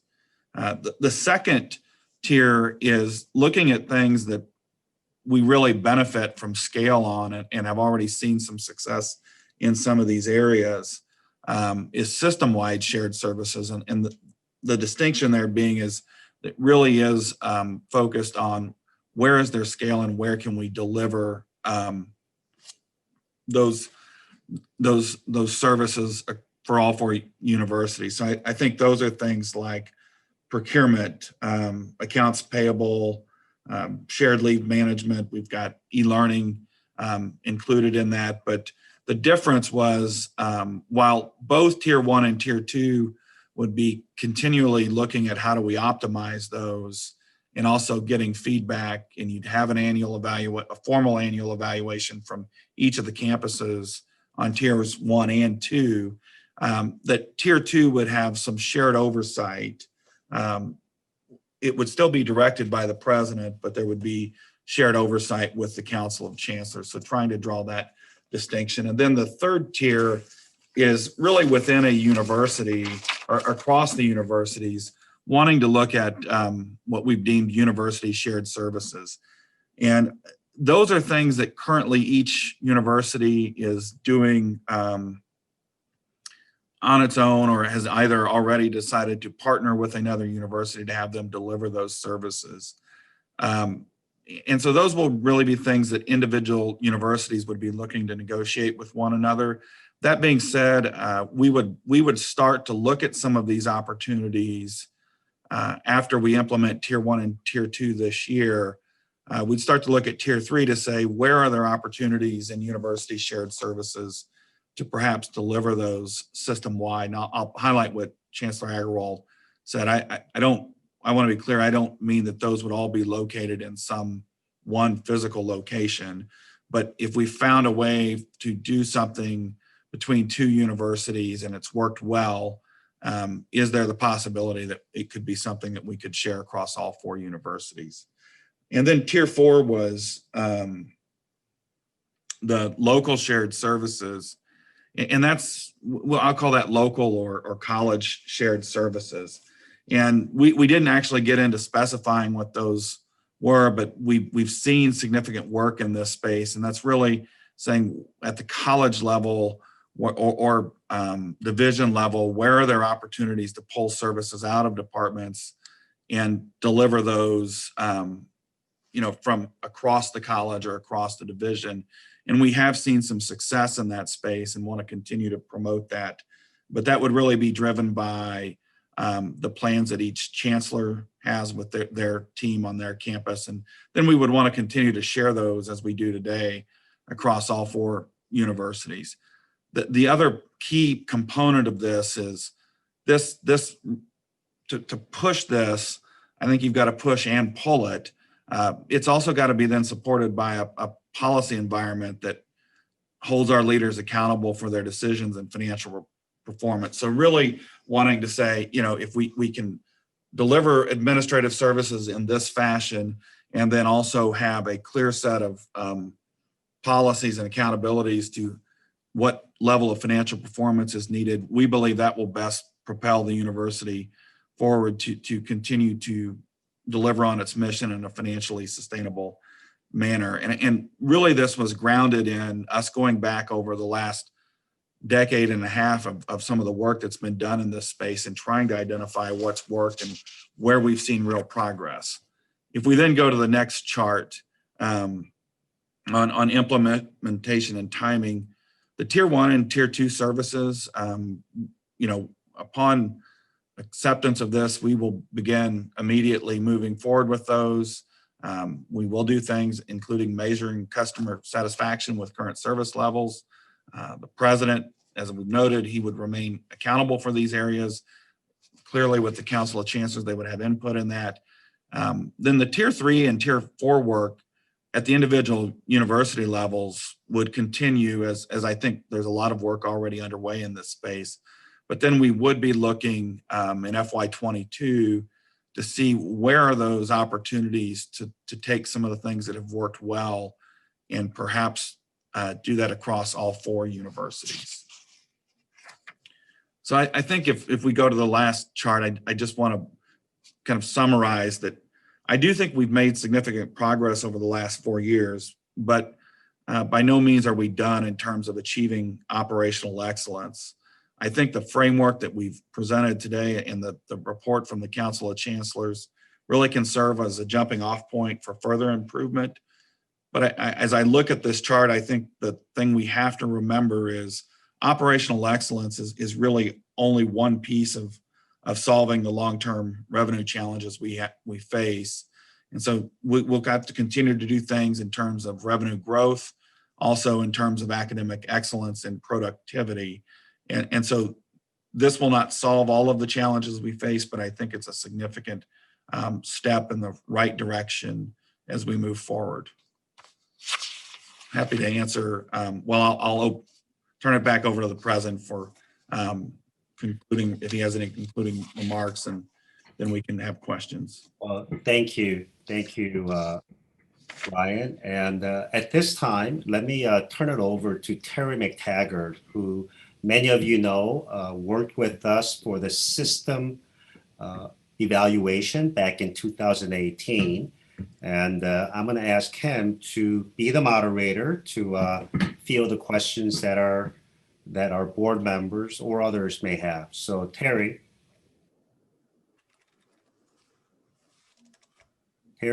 you're on mute. Okay.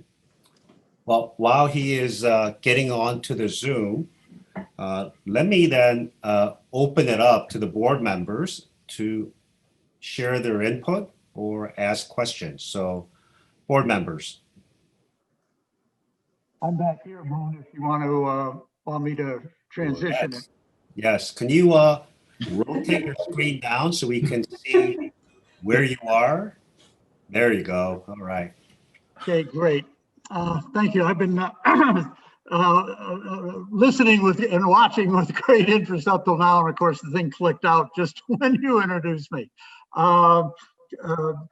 President Choi, Chancellors, Chair Bernsick, Curators, thanks for this opportunity. Let me just say a couple of things about this whole process and kind of a framework for how the curators might look at it and raise questions and so on. I'll keep this pretty brief so we can get to your issues quickly. Sort of 3 broad areas that I thought might be of interest to you. First being the national context, how this places Missouri in the national conversation. You're not doing it in order to make points with the country, but I think you will be making points with the country as a matter of fact. Second major topic are the 3, to my mind, the 3 big issues that drove this conversation in the first place, and how the product that the chancellors and the president have reported on meet those drivers. And then thirdly, a question I posed for myself, will it work? So allow me to say a word or two about each. Every state in the union is trying to figure out how to deliver higher education in a COVID and post-COVID environment. The broadest trend is toward greater centralization. The one university model, which is actually words that are probably used in at least half a dozen situations, which is primarily a top-down kind of approach. There is another option out there, which is just to remove the central control coordination entirely, let everybody compete, and the results fall where they may. That's not very widely practiced, but it is out there. what I like a lot about this, the model that the chancellors and the chancellor president have developed, is that it's a common sense approach that brings both of them together. The chancellors, as they've said, have the freedom to maneuver in a competitive environment, but you also got strong system leadership at the same time. Frankly, I haven't seen this combination as well articulated as this elsewhere in the country. Three things, if I were in your shoes, that I'd be particularly attentive to. One is, what is the impact of this on the combination of the president and chancellor's position for Mizzou? The second is kind of an overall statement on the Council of Chancellors. You've gotten a lot of information, and it shows, frankly, how energetic the chancellors were in this conversation. But maybe stepping back from that a little bit, what is the message from the council? And then a word about Ryan's 4 tiers would be the third topic. The dual positions, we know that was a major driver for this whole conversation about a council of chancellors. I think it's working out very well. One thing you've accomplished by combining the two is the inevitable structural opposition between the executive for the largest campus and system leadership. That occurs in every system in the country where you have a larger institution. It pretty much takes that away by combining the positions. On the plus side, there's a new unity of leadership within the system that may not have existed before. They're kind of two sides of the same coin, so that's a plus. Saves money, not a whole lot in the grand scheme of things, but I think the taxpayers are going to appreciate the symbolism of that combination. Potential conflict of interest, right? That was the big concern. Well, the Council of Chancellors goes a long way to addressing that. So that's the second thing you may want to probe on. I think the council provides a powerful choice for the universities, but not so powerful that they can obstruct or block or hamper mandates from the board or the president. They do become like a kind of a US president's cabinet, powerful, influential advisors, or at least a president's cabinet when it's working like it was designed to. Working with your 4 chancellors who, I don't say this to flatter you or them, but you'd be hard to beat the quality and the talent of these folks anywhere in the country. Tells me that they're realistic, opportunistic in the best sense of the word, and as they said, committed to working together. Finally, I would hope, because it should, the Council of Chancellors should assure stakeholders across the state that the potential for conflict of interest is counterbalanced by this shared leadership and shared authority. Third comment, what I call Ryan's 4 tiers, which is just as thoughtful and creative as any administrative setup that I've seen. The 2 things I like about it a lot, and I hope you do as well, is the emphasis on certainly scale economies. Of course, everybody's chasing that. But more importantly, or equally important, accountability for meeting financial expectations, but also empowering the customer to comment on the quality and the cost and the relevance of the services. The customers here being primarily the chancellors. I think that combination is a real plus. Will this model work? I think it's a pretty good bet that it will. The framework, the architecture makes sense. Those most responsible for making it work, the chancellors and the president, own it. They're invested in it. And I sat in on many of their meetings, and I observed a progress from very divergent points of view, never personal, but intellectually divergent, coming together around the documents you've seen. It not only should work, I think it's got a very high probability of working, and to some extent, it already is with the increases in collaboration that Ryan and others pointed out. So let me stop there, other than to congratulate the curators on setting this ball rolling. And I've been asked to moderate if that's appropriate, to questions, comments, observations from the curators, all of whom were involved in the creation of this thing from the start. Thank you.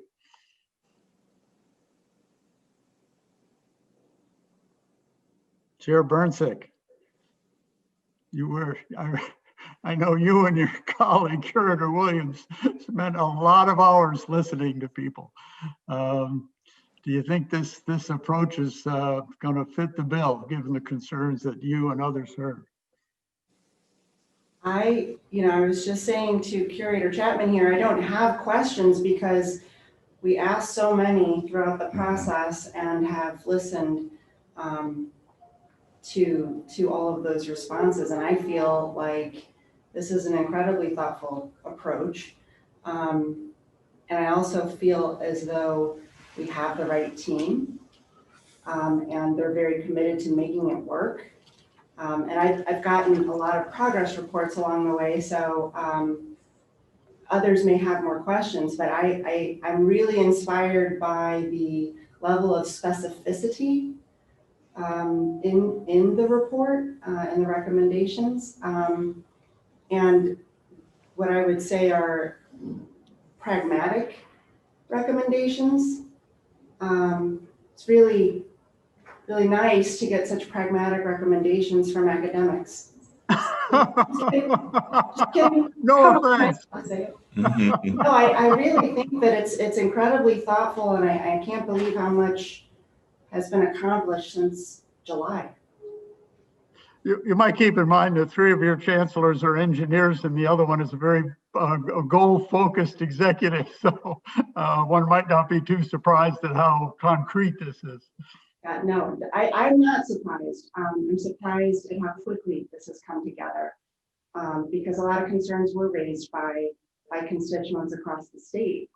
And I feel really encouraged. I'm cautiously optimistic that those who are listening in today feel the same way, but obviously we're going to invite their feedback to be submitted. That's been part of this process from the get-go as well, is to listen to what the community's interests are. So we'll put a pin in that, but I definitely like to hear from the rest of the board who may have some questions or comments regarding any of this.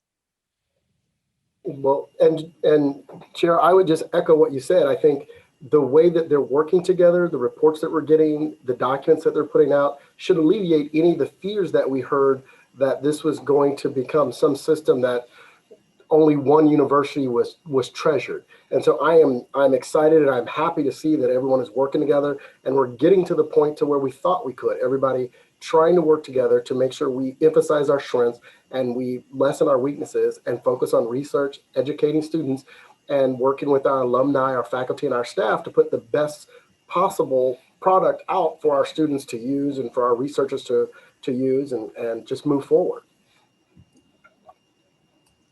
Thank you, Curator Williams. I mean, it's even as detailed as how allocations are going to be made. So I feel like it's incredibly transparent as well. David, come on, you always have a question or comment, anything? Well, I do, but I think it's a little premature. The key is going to be, how do we set up measures for accountability? How do we measure the success, which I think will need some further discussions going forward. That is, I mean, we, at some point in time, somebody needs to be able to decide this was successful or not.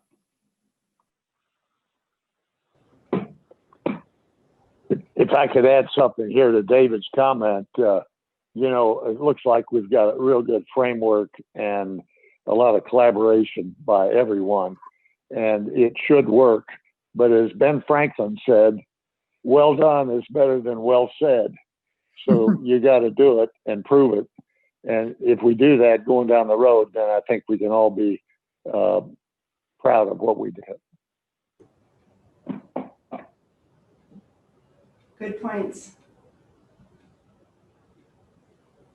Anyone else Right, so taking David's point about the accountability and how you measure progress, I guess I'd pose a question back to Terry. Do you have any suggestions on how we might address that, or maybe how they might address that? Because this, may be my last meeting. Thank you, Chair Bernsick. Some of that is embedded in the details already, which is particularly in the what I call Ryan's 4 tiers. They're beginning with an assessment of what do you like now and what should change. So that is one indicator. The committee of external representatives from each institution who will report to the council, but also will present to you or curators as well, will be a kind of a live evaluation. The metrics on the financial side in particular, I think are going to be fairly easy to identify. And Ryan is on top of that. So Curator Spillman, of course, is correct. Evaluating it is important. Your board may decide after a year or two, particularly if there's rumbling out there or concerns, to have some external group take a look at it as well. You're in one of those dire situations where looking good isn't going to do it. Doing good is what's required, or frankly, everybody will know it. Mm-hmm. Thank you.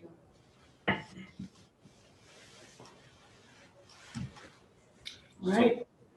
So just one comment, and that is the performance metrics for the president is established by the board, and we go through that each year. But also during that meeting, I speak to the board about performance measures that we expect from the chancellors. So that is not any different. But given the needs that we have to really significantly increase research at all 4 universities and continue with the trends that we're seeing with graduation rates going up, those are the 2 areas that we really need to focus on. And I know that the board will ensure that those 2 very important areas are addressed by each of the chancellors and the teams that are available at the 4 universities.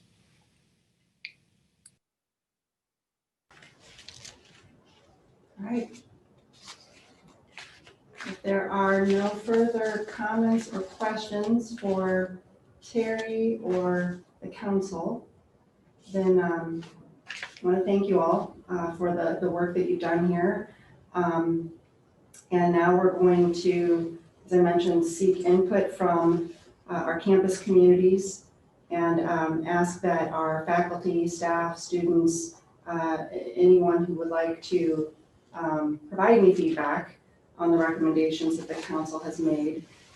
We invite you to provide that by next Friday, November 27th. I believe an email did go out earlier this week to all campus system-wide faculty, staff, and students. So everybody has received an email earlier this week with links to the report itself and instructions on how to provide the feedback to us so that we can incorporate it. We just ask that you give it to us by next Friday, November 27th. And then after that, the Council of Chancellors will take the information and the feedback into account, and then they'll present the final report to the board for a vote before the end of the year. And obviously, after we have the final report and an approval, then the real work of implementation will begin, and the measures will be monitored. I'm sure David will ensure that work is monitored going forward, as well as the rest of the board. So I commend you for your strong leadership and your united commitment to this university, and I'm very inspired by how well you have worked together especially in an election year like we've just had. So thank you. What do we have next? Well, the next thing on the agenda is the election of the Board of Curators Chair for 2021 and the Vice Chair. But before we elect our new chair and vice chair, I'd just like to take a few moments to recognize two special individuals who've served 6 years on this board. Those two individuals are curators Marcy Graham and Phil Snowden, who have been some of the strongest supporters and cheerleaders for the entire university. Marcy has served as vice chair twice. I brought him back the second time. And he has been the chair once. And that has really afforded, it's hard to put it into words what Marcy has been to this board, but he has provided us with a very stable leadership during very challenging times. And he's been, I would call Marcy a connector. He's a connector and a bridge builder. And we have used his services many, many times. Mm-hmm. Am I right? Correct. And then Phil's enthusiasm and his sportsmanship that he brings to every discussion has fostered very collegial discussions on very tough topics. And I think because of his contributions, he's always brought the board back to a team-oriented approach. And I think that it's a significant loss to the board to see Marcy and Phil their terms expire. But Marcy and Phil, on behalf of the board, it has been a pleasure getting to know you both and an honor to serve alongside you. I know that we would like to get together and be in person to present you with a resolution at some point, but in this virtual world, the spoken word is all we can really share with you today. So I'd like to invite both of you to share any spoken words that you may have. Bill, would you like to go first? Ever the diplomat.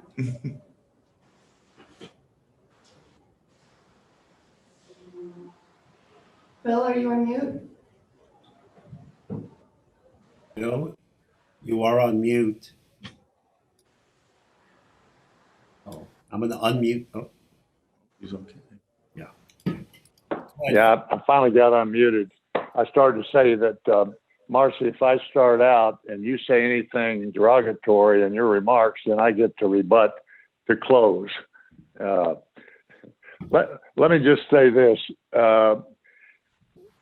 I remember the fall of 1955, legendary coach Don Farrow came to our home for breakfast, and my mom fixed it. And he gave me a pitch on why I ought to go to the University of Missouri and be an athlete and a student, and made a very compelling case in a very short period of time. He didn't say a lot, but what he did say was important.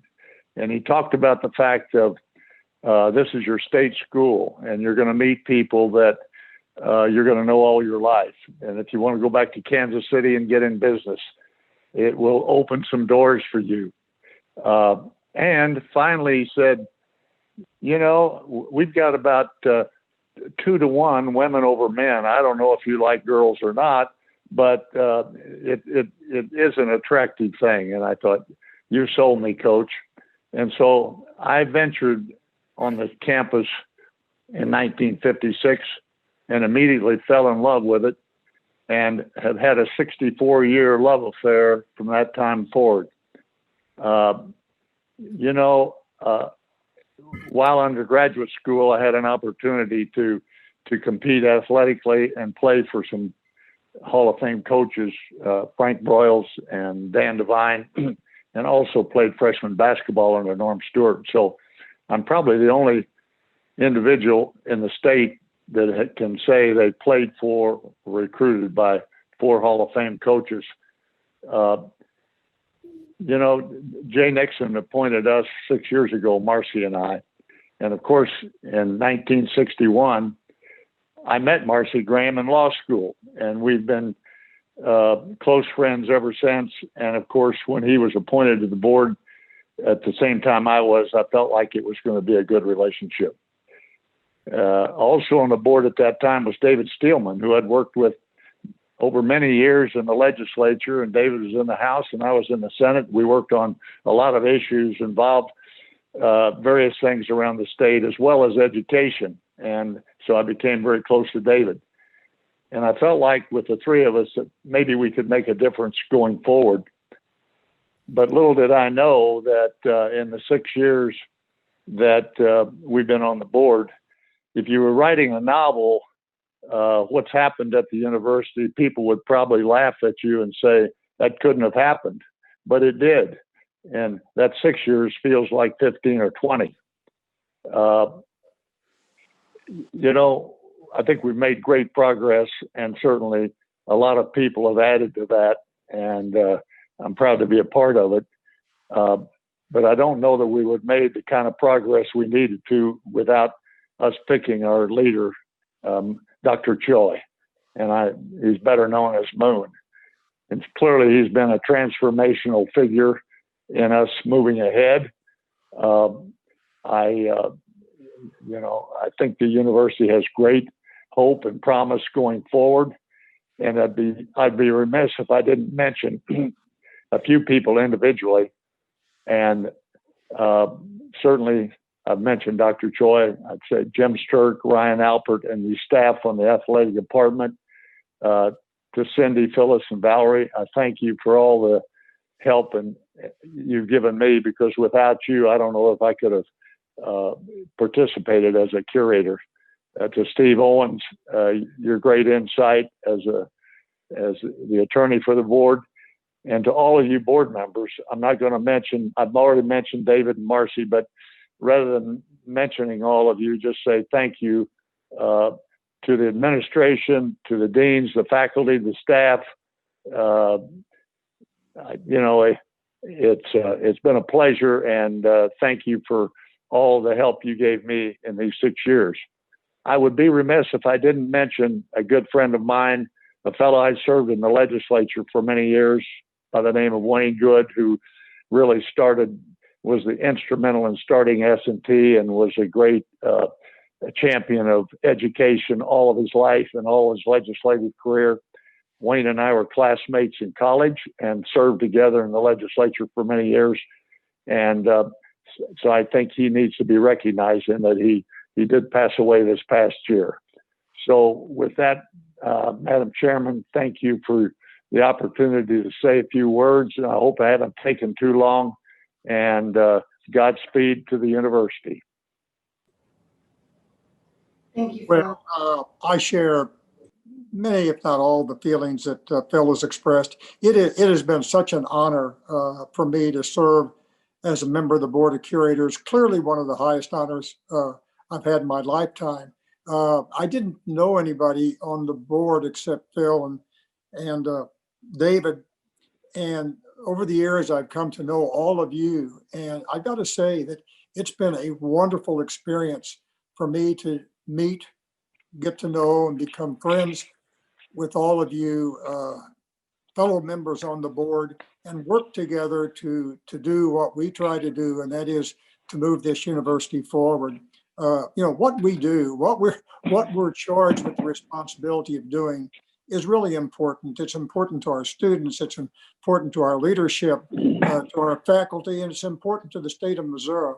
And I just feel so privileged to have been given this opportunity. And I'm sure, like all former curators, I'll continue to watch and to cheer as you guide us forward in the years ahead. We have had challenges, but I've been proud of the manner in which we've addressed those challenges and continue to address those challenges and continue to look for new opportunities.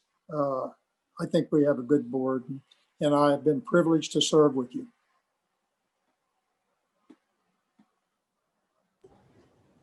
Thanks, Marcy. Thanks, Phil. Well, the hour is upon us. The board will now take up business to elect a new chair for next year.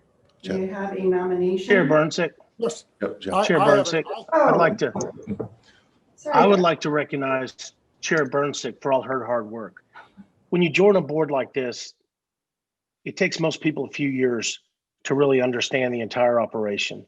Not Julia, though. She hit the ground running and made an impact immediately. She asked all the hard questions, and she didn't take no for an answer. Sometimes she asked them again and again, which we really appreciate. She pushed the university in a new direction when it needed it most. And in my opinion, when you look at the turnaround the University of Missouri's experienced in the last 4 years, no one deserves more credit than Julia. So I just want to say thank you, Julia. Thank you, Jeff, well said. Now that was well said, and thank you. Yes, Madam Chair, I do have a nomination.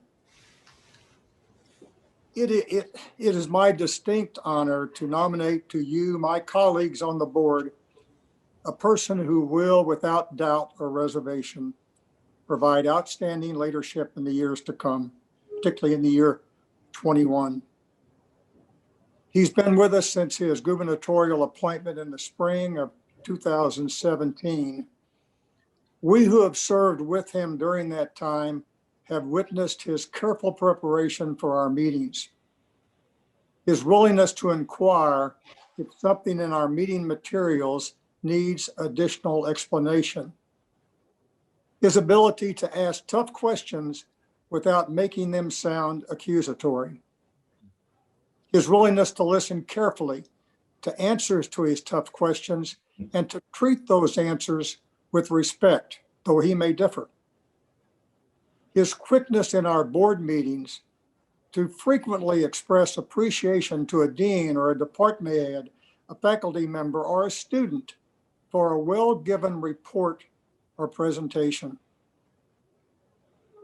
But there's much more to know about my nominee than just the journey that brought him to being an active and valuable member of our Board of Curators. Go back with me now to 1992, about an earlier journey that brought our fellow curator to Columbia to become a student, and much more. For those of you on the other side of the state, you may not know much about Lutheran North High School in St. Louis, but it's always had a reputation for good academics and good athletics. Athletics is what sent him from being a star linebacker for the Lutheran North Crusaders to becoming a star linebacker for the Missouri Tigers. One of the greatest sports writers we've had in Missouri in the past was Vahi Gregorian. He wrote for the Post-Dispatch and then subsequently wrote for the Kansas City Star. But in our colleagues' high school days, Vahi wrote about him and described him as being a natural-born linebacker. Gregorian continued to follow our colleague as a Tiger. And as a sophomore, he wrote an article about him and described him as the hardest hitter on the Tiger team. Gregorian wasn't the only person impressed with this linebacker. When our colleague was recruited, he was recruited by Bob Stull, who was coach at the time of our colleague's graduation from high school. But very soon Stull left and was replaced by Larry Smith. Larry Smith brought in an associate head coach, Skip Hall, came to us from Boise State and had partly the responsibility of coaching the linebackers. Coach Hall gave an interview about our colleague and actually gave him a new name. When asked to comment on our colleague as a linebacker, he said, "We coaches call him Chopper, Chopper. When he comes across into the other team's backfield, he comes from his linebacker position and brings the hatchet and chops wood. He is an intense hitter." I'm assuming if that happened today and you brought a hatchet into the other team's backfield, you'd probably have to set out the first half for the next game. But being a star linebacker does not begin to provide the whole story of his time at Mizzou. It's a story about how life can really take unique and unpredictable changes. During his undergraduate days, he took a class from Dr. Jim Spain, a professor of animal science who happened to also be a big football fan. Dr. Spain saw in the linebacker someone who was trying to figure out what to do with the rest of his life. Getting to know Dr. Spain, who became a mentor and remains an important part of a linebacker's life, caused him to develop a strong interest in animal science and agricultural studies. Our colleague, the linebacker, was quoted in a publication, a university publication, to say, "A great teacher can lead you to get involved in something you never knew you'd be interested in." It took Dr. Spain to make me focus on academics. Now keep in mind, in North St. Louis, in the area around where our linebacker lived during those days, in the area around Lutheran North, there's not a lot of farmland. But our fellow curator went on to get a bachelor's degree in animal science. And it didn't stop there. He earned 3 master's degrees, one in ag economics, the other in animal science, and a third in public administration. And it didn't stop there either. He earned a JD, a law degree from our great Mizzou Law School. He has had and continues to have a great career, including with a major St. Louis law firm, a high-level position with our State Department of Agriculture, and now as Senior VP of Government and Compliance at the United Soybean Board. I make this nomination because our friend and fellow curator, Daryl Chapman, will be a great leader for our board. He'll be a leader for the entire board, all 9 of us, and the student curator. Daryl understands the important balance between sharing his thoughts and ideas and listening respectfully to the thoughts and ideas of his fellow curators and others. He has a strong passion for the mission of the university and its 4 campuses, and he will be committed to being an effective and transparent leader. He will be committed to being a leader who will encourage an atmosphere of positive questions and positions that enable our board to innovate, to solve problems, and to move ahead with purpose and efficiency in managing the opportunities and the challenges that will no doubt face this board in the future. And so, Madam Chair, it is my privilege to nominate my friend, our colleague, Daryl Chopper Chapman, be our next board chair for the year 2021. We have a motion. Do I have a second? Madam Chair, this is Jeff Lehman. I would be honored to second that for Daryl Chopper Chapman. Thank you, Jeff. Right now, having a motion and a second. All those in favor, please say aye. Aye. Aye. Aye. Aye. Any opposed? Aye. Thank you, David. Any opposed? Nay? No abstentions? Congratulations, Daryl. Thank you, everyone. Thank you very much. I'd like now, before I say a few words myself about Chopper, I'd like to take up business to elect our new vice chair for next year. May I have a motion? Madam Chair, this is Curator Winokur, and I would like to make that motion. I nominate Curator Greg Hobrock to be vice chair for the 2021 year. He is a board member who studies the issues well before the meeting and his matter-of-fact approach leads him to challenge the status quo. His work ethic, financial knowledge, and business acumen are especially noteworthy. Additionally, Curator Hobrock not only values the opinions of his colleagues, but he considers it essential to listen to different points of view to inform his decisions. Curator Hobrock has served with distinction since his appointment. He is a son of Missouri. Madam Chair, I'd like to nominate the Honorable Greg Hobrock to be Vice Chairperson of the board for the coming year. Thank you, Curator Winokur. Do I have a second? Madam Chair, I would like to second this. I might say in the time I have been on the board that Greg Hobrock has brought more expertise to a particular area than we have had before. And that the challenges we face of reallocating assets, which will mean some cuts and it will mean some investments, is one that really needs his business acumen and his operational acumen. And that's why I'm very glad to second it. And I'm glad he's taking this leadership role at a critical time to the university. Thank you, David. We have a motion and a second. All those in favor signify by saying aye. Aye. Aye. Aye. Aye. Those opposed, nay. Any abstentions? Congratulations, Curator Hobrock, on being our Vice Chair-elect.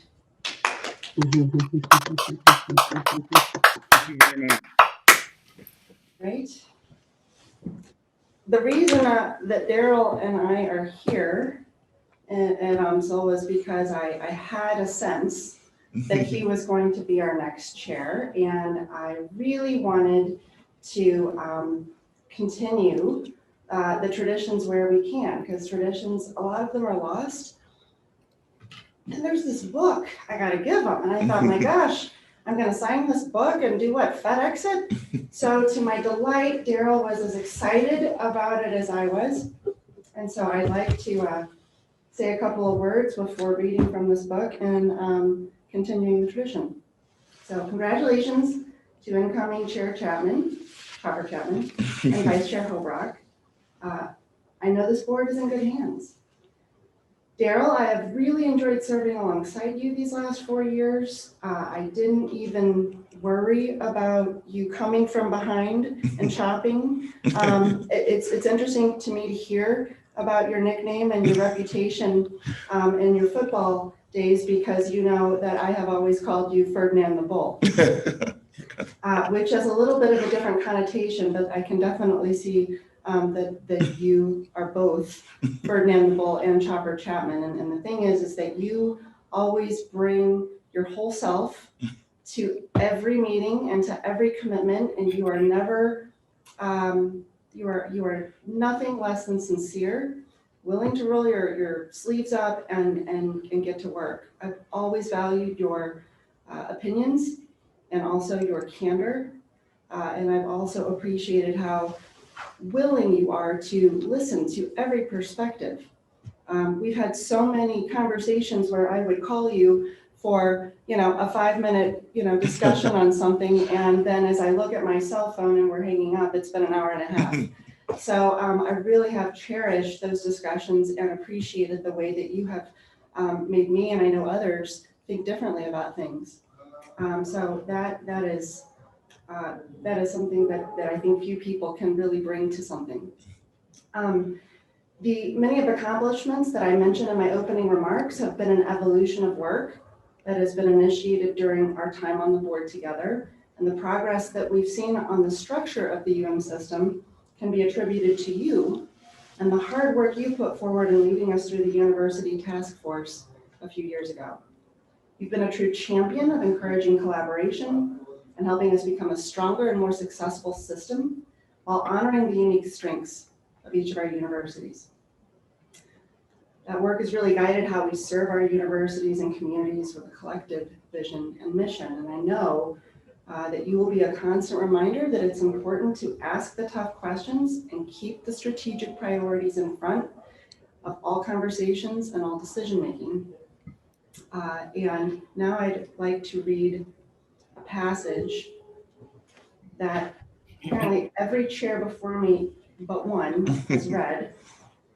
And in the spirit of tradition, I'm going to read that paragraph as well. The first principle is that there should never be any compromise in the quality of the university's personnel and its work. In spite of an ever-present and insistent pressure to do otherwise, the university should never expand its program at the expense of a high standard of quality, which means, in practice, beyond its assured degree of financial support. The University of Missouri, in common especially with other state universities, is being urged constantly to enlarge its activities to include new fields. However meritorious such fields may be, they must always be evaluated on the basis of the effect of such expansion would have on the quality of the already established program. If any task is worth doing at all by the university, it is worthy of the very best, nothing less. It is not the quality, it is not the quantity, but quality that counts in the end. So congratulations. Right. Thank you, Julia. Thank you. All right. Thank you, Julia, for your service to the board and all that you've done this year. Through your leadership this year, we were able to overcome very challenging times and achieve success in several areas, including NextGen, growing research, improving student success, improving online learning through the pandemic, and improving our system governance. We hope to build upon our recent accomplishments and make 2021 a great year for each university campus. So in appreciation of your outstanding leadership and service to the Board of Curators, I present you with the gavel and the traditional plaque. So thank you so much, Julia, for all that you've done for the university. Thank you. It's really cool. All right, to my fellow curators, thank you for this tremendous and great opportunity to serve our great institution. I promise to be transparent with our decision-making, collaborative, and empower you to make decisions. I also want to say thank you to my wife, Jenny, for all of her love and support and inspiration over the years. I want to share another source of my inspiration with you. My father passed away this past March, and his wife, my stepmother, died less than 1 month before he did. He was such a great inspiration to me, and I would not be here without his guidance. My father grew up in the Pruitt-Igoe housing projects in downtown St. Louis.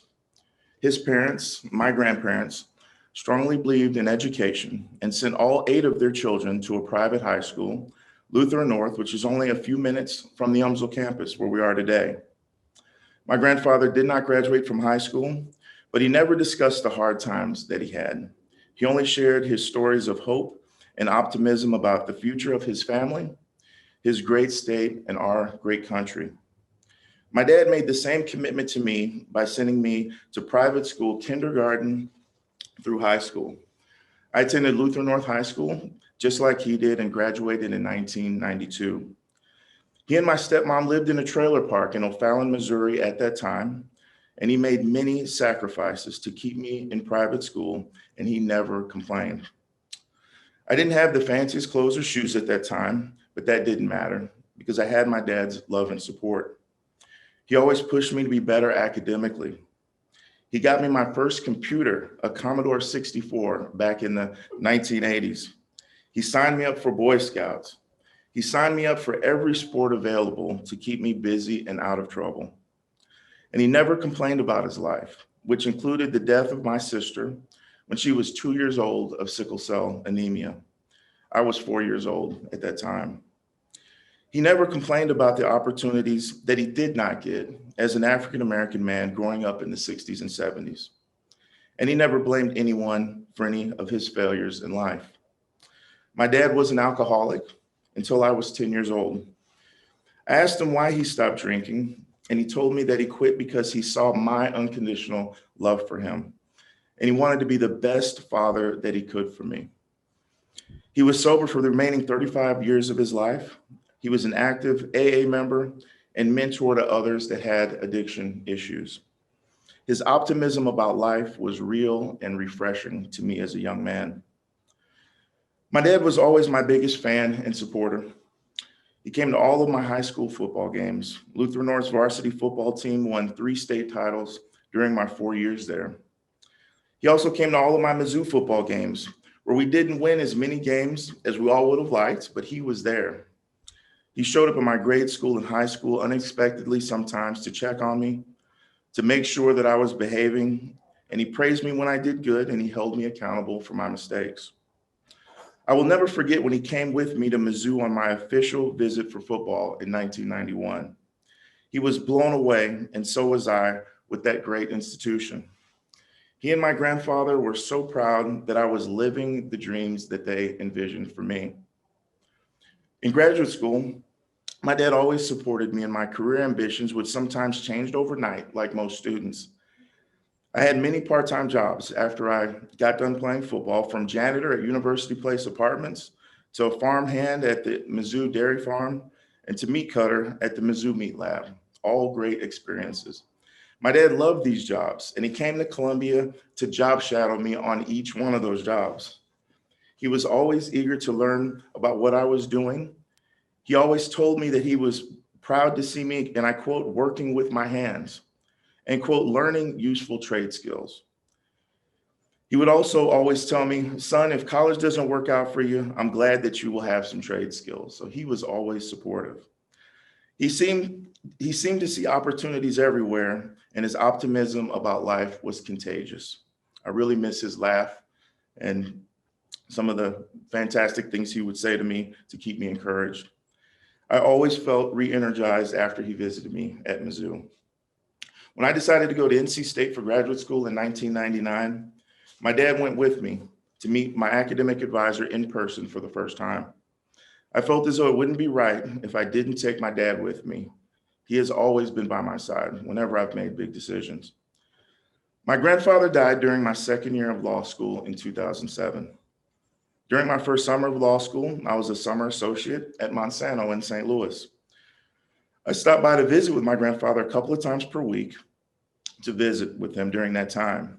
He used to talk to me about people like Martin Luther King, then Senator Obama, and Justice Clarence Thomas. He said great things about all of these men, even though they shared different political perspectives. To him, they all represented positive ideals of what African Americans should strive for. When I graduated from law school in 2008, my dad was very, very proud of that accomplishment. He came with me to my swearing-in ceremony in Jefferson City after I passed the bar. That was a very special day for us. I keep that picture up of me and him in Jeff City. I still have it up right now. And my dad eventually moved to from St. Louis to Tennessee in the late 1990s with my stepmom. He bought his dream home in the country, surrounded by 30 acres of land with a barn and a pond stocked with catfish and bass. We fished, competed at target practice with our .22s, and watched deer walk through his property. It was beautiful. He even bought an old fishing boat that he hoped to fix up so that we could take it out on Kentucky Lake to catfish, but he never got around to that. When his health declined earlier this year, I invited him to come live with me in St. Louis. He respectfully declined my offer and told me that he wanted to die at his home and on his property, and he meant that. And on Friday, March 13, 2020, he died of a heart attack on his porch, out looking at his property, the property that he loved and dreamed of. He envisioned, lived, and captured his dream. He is proof that in America, dreams come true with optimism, compassion, hard work, grit, and determination.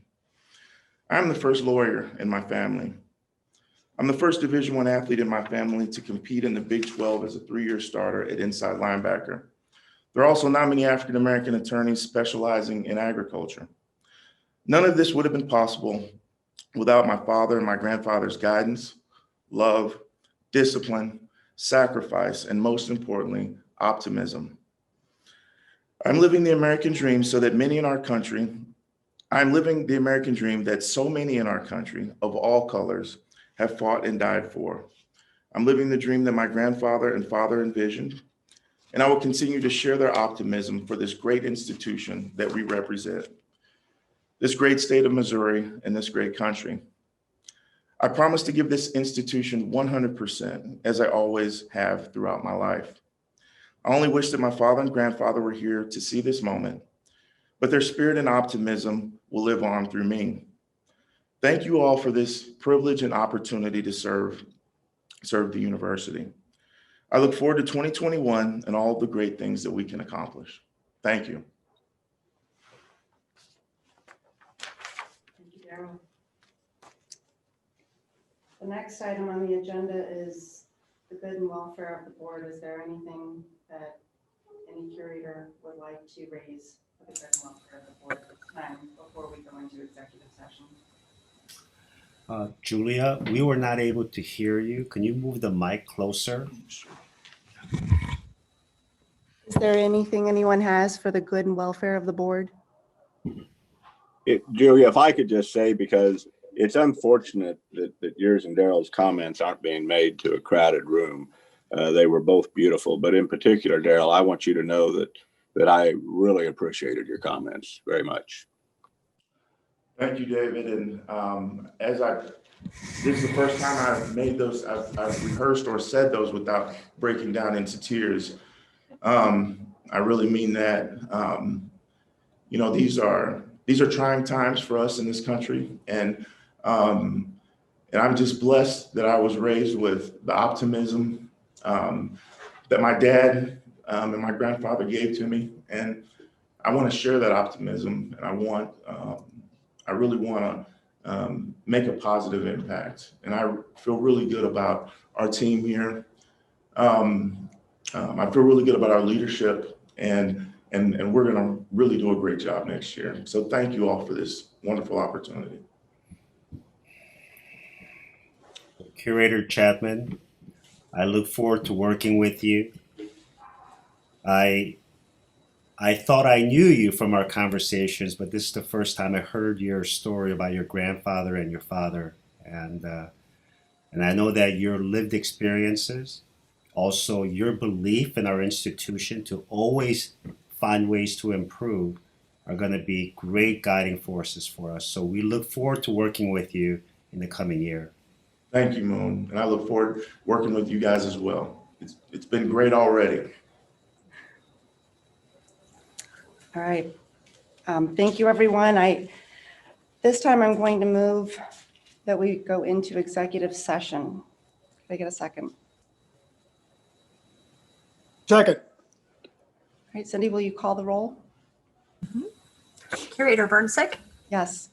Curator Chapman, Yes. Curator Graham, Yes. Curator Hobrock, Yes. Curator Lehman, Yes. Curator Snowden, Yes. Curator Steelman, Yes. Curator Winokur, Yes. and Curator Williams. Yes. Okay, all votes in favor. Thank you, Cindy. This concludes the public session for today's meeting. And again, I thank everyone for their reports and for joining us virtually. President Troy and I will be available during the press conference. Is that still at 12:30?